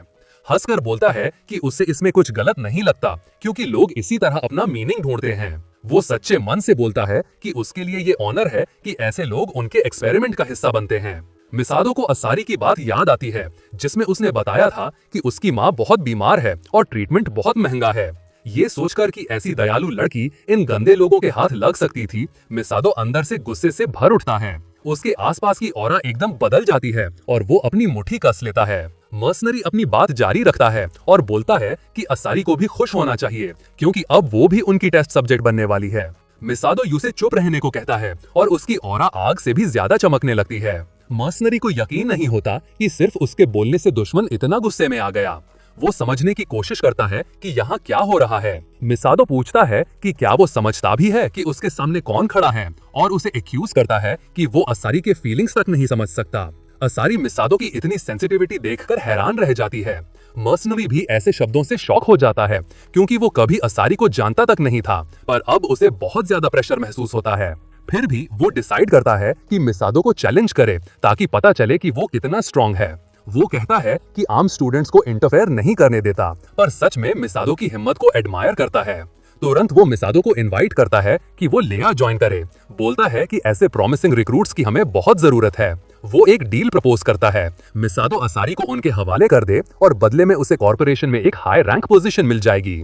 मिसादो जोर से यूसे चुप रहने को कहता है और दावा करता है कि वो कभी ऐसे लोगों को माफ नहीं करेगा। मर्सनरी समझ जाता है कि अब सब कुछ उनके मुक्के तय करेंगे और बोलता है कि मिसादो इस डिसीजन पर पछताएगा। फिर वो अपने बॉडी में बहुत सारी एनर्जी चार्ज करता है ताकि एनिमी से टक्कर ले सके। उसकी आंखें तक पावर से चमकने लगती हैं, जो सीधा दिखाता है कि फाइट बहुत सीरियस होने वाली है। मिसादो ध्यान से उसे देखकर पूछता है कि क्या उसके पास एनहांस्ड बॉडी मैजिक है। मर्सनरी अपनी फाइटिंग एबिलिटी के बारे में बताता है कि मार्शल आर्ट्स के साथ कंबाइन होकर वो बिल्कुल अनबीटेबल होता है। दुश्मन को देखकर वो एडवाइस करता है कि अटैक करो, जबकि खुद डिफेंसिव स्टांस लेता है। पर तुरंत उसका धोखेबाज मूव शुरू हो जाता है। वो उल्टा ही मिसादो पर रश करता है ताकि उसे कंफ्यूज कर सके। मिसादो बिना मुश्किल उस अटैक को डॉज कर लेता है क्योंकि वो इतना फास्ट है कि ऐसे मूव्स उसे पकड़ नहीं सकते। लेकिन उनके कोलिजन से जो शॉक वेव बनती है वो सीधा असारी की तरफ जाती है। ये देखकर हैरान रह जाती है। मर्सिनरी हल्का सा स्माइल करके बोलता है कि लगता है मिसातो लास्ट मोमेंट में डॉज कर ही गया। मिसातो दुश्मन को ध्यान से ऑब्जर्व करता है और समझता है कि बॉडी एनहांसमेंट मैजिक वैसे ही बहुत पावरफुल होती है। वो डिसाइड करता है कि अब इस नॉलेज का यूज करेगा। मर्सिनरी आगे बढ़ता है और बोलता है कि अब मिसादो अगला अटैक कभी अवॉइड नहीं कर पाएगा। मिसादो डिसाइड करता है कि वो पूरे फोकस के साथ अपने एक्सपीरियंस को एक तस्वीर जैसा बना दे जिससे वो फाइट जीत सके। मर्सिनरी उनके रिएक्शंस देखकर सोचता है कि क्या मिसादो अब गिव अप कर रहा है। जैसे ही वो पास आता है वो एक तेज पंच मारता है जो मिसादो के सिर से सिर्फ कुछ सेंटीमीटर्स दूर रुक जाता है। उस वक्त मिसादो की आंखें खुल जाती हैं और वो अपनी वॉइड मैजिक को फुल पावर में एक्टिवेट कर देता है। उसी पल वो अपने बॉडी को स्ट्रेंथन करता है और उसका पंच लास्ट सेकंड में पकड़ लेता है। मर्सिनरी शॉक होकर बोलता है कि ये हो ही नहीं सकता। उसे यकीन ही नहीं होता कि मिसादो के पास आयोना जैसी पावर है, बल्कि उसके हाथ में तो ये मैजिक और भी पावरफुल लग रही थी। मिसादो मुस्कुराकर बोलता है कि अब वो भी बॉडी एनहांसमेंट मैजिक यूज कर सका है। वो दुश्मन का शुक्रिया अदा करता है और कहता है कि उसकी वजह से वो इस मैजिक को क्लियरली इमेजिन कर पाया और अपना बना लिया। इसके तुरंत बाद मिसादो एक धमाकेदार पंच मारता है जिससे मर्सिनरी हवा में उड़ जाता है। ये एक पंच ही उस एक्सपीरियंस्ड मर्सिनरी को पूरी तरह नॉकआउट कर देता है। दीवार से टकराकर वो नीचे गिरता है और कंफ्यूज होकर सोचता है कि ये स्टूडेंट है कौन और इसके पास ऐसी स्किल्स क्यों हैं। मिसादो कुछ देर तक उस दुश्मन को देखकर इंश्योर करता है कि वो अब थ्रेट नहीं है। फिर एक कड़क मॉरल सुपीरियरिटी वाली नजर डालकर आगे बढ़ने का डिसाइड करता है। फिर वो असारी की तरफ मुड़कर पूछता है कि वो ठीक है क्या और कैसा महसूस कर रही है। उसके बाद वो उन स्टूडेंट्स से जो अब संभल गए थे बोलता है कि हमें यहाँ से तुरंत निकलना होगा। स्टूडेंट्स हैरान होकर पूछते हैं कि वो किस डायरेक्शन में जा रहा है क्योंकि एग्जिट तो उल्टे साइड में है। जवाब देने की जगह मिसादो सीधा एक डोर के पास जाता है और अपने हाथों से इतना जोर लगाता है कि दरवाजे में गहरी दरारें पड़ जाती हैं। जब वो दरवाजा तोड़कर अंदर घुस जाता है वो आसपास देखकर कंफर्म करता है कि यहाँ कोई एम्बुश नहीं है। सेफ लगते ही वो अपने साथियों से कहता है कि उससे यहाँ एक इंपॉर्टेंट काम करना है। उधर लेया को एक अर्जेंट मैसेज मिलता है जिसमें बताया जाता है कि बेसमेंट में इमरजेंसी हो गई है। उसे ये भी बताया जाता है कि उसका राइट हैंड बंदा हरा दिया गया है और स्टूडेंट्स भागकर ओपन एरिया में आ गए हैं। इन्फॉर्मेंट ये भी बताता है कि वहां कोई बहुत ही पावरफुल लड़का आ गया है जो सबको हरा रहा है। कुछ सेकंड्स बाद इन्फॉर्मेंट से कनेक्शन कट हो जाता है और लेया फोन को घूरकर समझने की कोशिश करती है कि हुआ क्या। उसे सिचुएशन बहुत अजीब लगती है क्योंकि उसे कुछ भी समझ नहीं आ रहा। उसी वक्त ऑफिस के दरवाजे खुल जाते हैं और मिसादो अंदर आ जाता है। लेया उसे देखकर शॉक हो जाती है और पूछती है कि वो कौन है और यहाँ क्यों आया है, पर मिसादो उसकी बात बीच में ही काट देता है। वो धमकी भरी आवाज में बोलता है कि वो एक सिंपल वजह से यहाँ आया है जिसे वो अब एक्सप्लेन करेगा। कुछ स्टेप्स आगे बढ़ते हुए वो कहता है कि वो यहाँ आया है उस कांड का हिसाब चुकाने जो लेया ने 20 साल पहले किया था। लेया हैरान होकर बोलती है कि उसे समझ ही नहीं आ रहा कि 20 साल पुराना कौन सा कर्जा उस पर हो सकता है। मिसादो बोलता है कि शायद वो कुछ नहीं समझती, इसलिए उसे सब डिटेल में बताना पड़ेगा।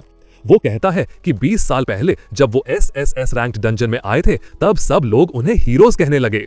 लेया कंफ्यूज होकर सोचती है कि ये स्टूडेंट किस बात की तरफ इशारा कर रहा है, क्योंकि उस वक्त तो ये लड़का पैदा भी नहीं हुआ था। मिसादो बोलता है कि उस दिन एक आदमी की बुरी सोच सामने आ गई थी जो आज सब लोगों की नजर में विलन बन चुका है। लेया गुस्से गुस्से पूछती है कि वो क्या बोल रहा है, क्योंकि उसको कोई हिस्ट्री की क्लास सुनने का मूड नहीं। मिसादो कहता है कि आज पेंटाग्राम के मेंबर्स दुनिया के सब बड़े क्षेत्र संभालते हैं और लोग उनको हीरोज कहता है जिन्होंने बुराई को हरा दिया। लेया सीधा पूछती है कि इस सब में उसको परेशानी क्या है। मिसादो कहता है कि ये सब झूठ है, असली विलन्स तो वो ही हैं। लेया हैरान हो जाती है जब उसकी ऑरा एकदम बदल जाती है और पूछती है कि ये कैसी बकवास बातें कर रहा है। मिसादो कहता है कि उन्होंने अपने ही साथियों को कुर्बान किया ताकि फायदा उठा सके और अपनी लेगेसी बना सके, और आज भी वो उन लोगों की विल का इस्तेमाल करते हैं जो कभी उनके साथ खड़े थे। फिर पूछता है क्या ये सच नहीं। लेया उसकी ये बचकानी और फिल्मी सोच सुन के हंस पड़ती है और बोलती है कि कितना फनी लग रहा है। फिर पूछती है कि क्या वो वाकई इन सब कंस्पिरेसी थ्योरीज में विश्वास करता है। मिसादो पूरा कॉन्फिडेंस में बोलता है कि ये कंस्पिरेसी नहीं, उसे पूरी सच्चाई पता है। लेया की आंखों में सीधा देखकर कहता है कि उसने अपनी आंखों से देखा था कैसे उन्होंने अपने साथियों को गेट के अंदर धक्का देकर सील किया। लेया की आंखें डर से फैल जाती हैं। उसे समझ ही नहीं आता कि कोई इस बात को कैसे जानता हो सकता है। स्टूडेंट को तो इन सब के बारे में पता ही नहीं हो सकता। मिसादो उदास सी शक्ल से पूछता है कि क्या अभी भी वो समझ नहीं पाई कि वो असल में कौन है। फिर एक ड्रामेटिक पोज मारकर अपना असली नाम बताता है और बोलता है कि वो बदला लेने आया है। लेया तुरंत उसकी बात पर यकीन कर लेती है और समझ जाती है कि उसके सामने वही मिसादो खड़ा है जिसे उन्होंने कभी धोखा दिया था। एक पल के लिए वो शक करती है और कहती है कि ये तो मुमकिन ही नहीं, पर मिसादो कहता है कि ये पूरा सच है। वो बताता है कि वो उसी पावर का इस्तेमाल कर रहा है जिसने उसे मॉन्स्टर बनाया था और वो पुनर्जन्म लेकर वापस आया है। लेया कुछ पल के लिए बिल्कुल स्टंड रह जाती है, सोचती है कि क्या उसे इस आदमी से लड़ना पड़ेगा। मिसादो बोलता रहता है कि वो जानती है कि उसकी कंपनी पर्दे के पीछे क्या करती है। कहता है कि अगर ये सब बाहर आ गया तो उनकी सारी रेप्यूटेशन मिटी हो जाएगी, पर लेया मना करती है। लेया उसे डांट कहती है कि उसको परेशान मत करे, पर मिसादो उल्टा जवाब देता है कि ये बात तो उसे उनको कहनी चाहिए। वो बोलता है कि 20 साल पहले जो हुआ उसकी जिम्मेदार वो है और उसने असारी की उम्मीदों को भी कुचल दिया। एक डरावनी शक्ल बनाकर कहता है कि वो कभी माफ नहीं करेगा और बदला जरूर लेगा। लेया उसकी बदला की बातों से बिल्कुल इम्प्रेस नहीं होती और बोलती है कि अगर ऐसा है तो अब उसके पास कोई रास्ता नहीं बचा। उसके बाद वो एक ड्रामेटिक तरीके से बोलती है कि उसकी पावर को हल्की नजर से मत देखो, क्योंकि वो अब मिसातो का पुराना बॉडी नहीं है। कहती है कि अगर वो उसके सामने आकर उसके प्लान्स को रोकने की कोशिश करेगा तो वो इसका हिसाब चुकाएगा। वो अपना हथियार पकड़ती है और सर के ऊपर घुमाने लगती है ताकि मिसादो को पीछे धकेल सके। फिर वो जमीन पर एक जबरदस्त बिजली जैसी स्ट्राइक देती है जहां मिसादो कुछ सेकंड पहले खड़ा था। अटैक की शॉक वेव पूरी रूम में फैल जाती है और बड़ी बड़ी दरार बन जाती है। मिसादो तो ऑब्वियस सी बात है वक्त पर बच जाता है, उसकी तेज दिमाग और एंटिसिपेशन की वजह से। लेया पूछती है कि उसको ये सब कैसा लगा और कहती है कि ये वेपन उसकी कंपनी ने बनाया है। बताती है कि ये वेपन डंजन से निकाले हुए खास मटेरियल से बना है जो किसी भी स्टील से ज्यादा स्ट्रॉन्ग है। फिर वो हवा में कूद कर कहती है कि अब वो दिखाएगी कि ये कितना शार्प है और फिर वो तेज तेज स्लैशेस लगाती है जिसे मिसादो आसानी से सब डॉज कर देता है। साथ साथ वो उसकी फाइटिंग टेक्निक को ध्यान से देख रहा होता है ताकि अबिसल मैजिक से उसको कॉपी कर सके। लेया उसकी ये पैसिव फाइटिंग स्टाइल को कमजोरी समझ लेती है और बोलती है कि वो सिर्फ बच ही सकता है, पर फिर भी वो कितनी भी कोशिश कर ले उसका एक भी वार लग नहीं पाता। मिसादो उसको चिढ़ाता है और बोलता है कि अब उसे समझ आ रहा होगा कि वो इतनी उल्टी सीधी क्यों चलती है। उसकी फाइटिंग स्टाइल को एनालाइज करके वो कहता है कि वो कॉर्पोरेट एग्जीक्यूटिव वाली लाइफ में इतनी उलझ गई है कि असली लड़ने का अंदाज ही भूल गई। फिर कहता है कि वो अब उतनी ही खुदपरस्त और लूज हो चुकी है जितनी ईओ थी, जिसे वो कभी नफरत से देखती थी। ये बात सुनते ही लेया का गुस्सा फट पड़ता है और वो चीख कर बोलती है कि वो इस बात का पछतावा जरूर कराएगी। अपने बॉडी को थंडर एनर्जी से चार्ज करके वो लाइटनिंग थ्रो देने की तैयारी कर लेती है। देखने से लगता है कि इसका वार मिसादो को लग गया, क्योंकि वो एक तरफ उड़ कर जाता है जैसे कि स्पीयर उसको सीधा स्ट्राइक कर गई हो। लेया खुश होती है कि आखिर उसका एक स्ट्रॉन्ग अटैक लगा, पर असली सच ये होता है कि मिसादो अपने बॉडी पर होने वाले डैमेज को बिल्कुल इग्नोर कर सकता है। लेया देखती है कि वो इधर उधर टेलीपोर्ट हो रहा है और हैरान होती है कि ये आखिर कैसे कर रहा है। वो सोचती है कि क्या मैजिक वाकई ऐसे काम करता है और फिर डिसाइड करती है कि इस बार कुछ अलग करेगी। आग की एनर्जी को जमा करके वो कहती है कि अब वो अगले वार से उसका काम तमाम कर देगी। ये बोलते हुए वो अपना स्पीयर सर के ऊपर घुमाती है और एक बड़ा आग का चक्रा सा बन जाता है। वो चीख कर बोलती है कि अब वो पक्का उसका मुंह बंद कर देगी। फिर वो तेज स्पीड से आगे बढ़ती है और एक ऐसा स्वीपिंग थ्रस्ट देती है कि हवा तक गर्म हो जाती है। मिसादो इस बार डॉज करने की कोशिश भी नहीं करता, बस उसकी तरफ शांत आंखों से देखता रहता है, क्योंकि वो उसके मूवमेंट्स को बिल्कुल परफेक्ट तरीके से रीड कर रहा होता है और सिर्फ 2 उंगलियों से उसका वेपन पकड़ लेता है। लेया ये देखकर हिला जाती है और बोलती है कि ये हो ही नहीं सकता, कोई भी वेपन को ऐसे इंटरसेप्ट नहीं कर सकता। मिसादो एरोगेंस से कहता है कि लगता है यही उसकी असली पावर है, क्योंकि इससे ज्यादा कुछ दिखाने के लिए उसके पास है ही नहीं। वो कहता है कि वो 20 साल पहले से ज्यादा कमजोर हो चुकी है और उसकी फाइटिंग स्किल्स बिल्कुल गिर चुकी हैं।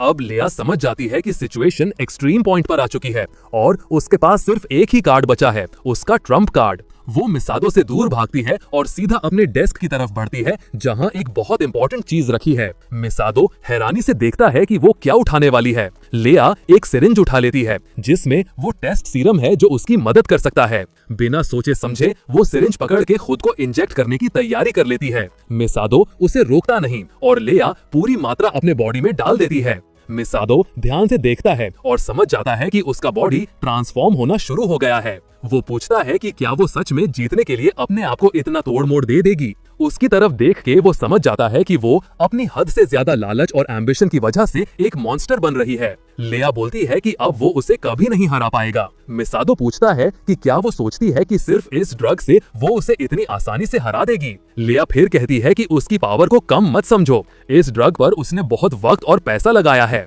वो कहती है कि ये सारे मटेरियल्स उसने डंजन की गहराइयों से इकट्ठे किए हैं और 20 साल पहले जब उसने मिसादो की इनह्यूमन स्ट्रेंथ देखी थी, तभी से वो उस लेवल तक पहुंचने का रास्ता ढूंढ रही थी। वो उसका शुक्रिया अदा करती है और इसी के साथ हमारा आज का ये एपिसोड भी खत्म होता है।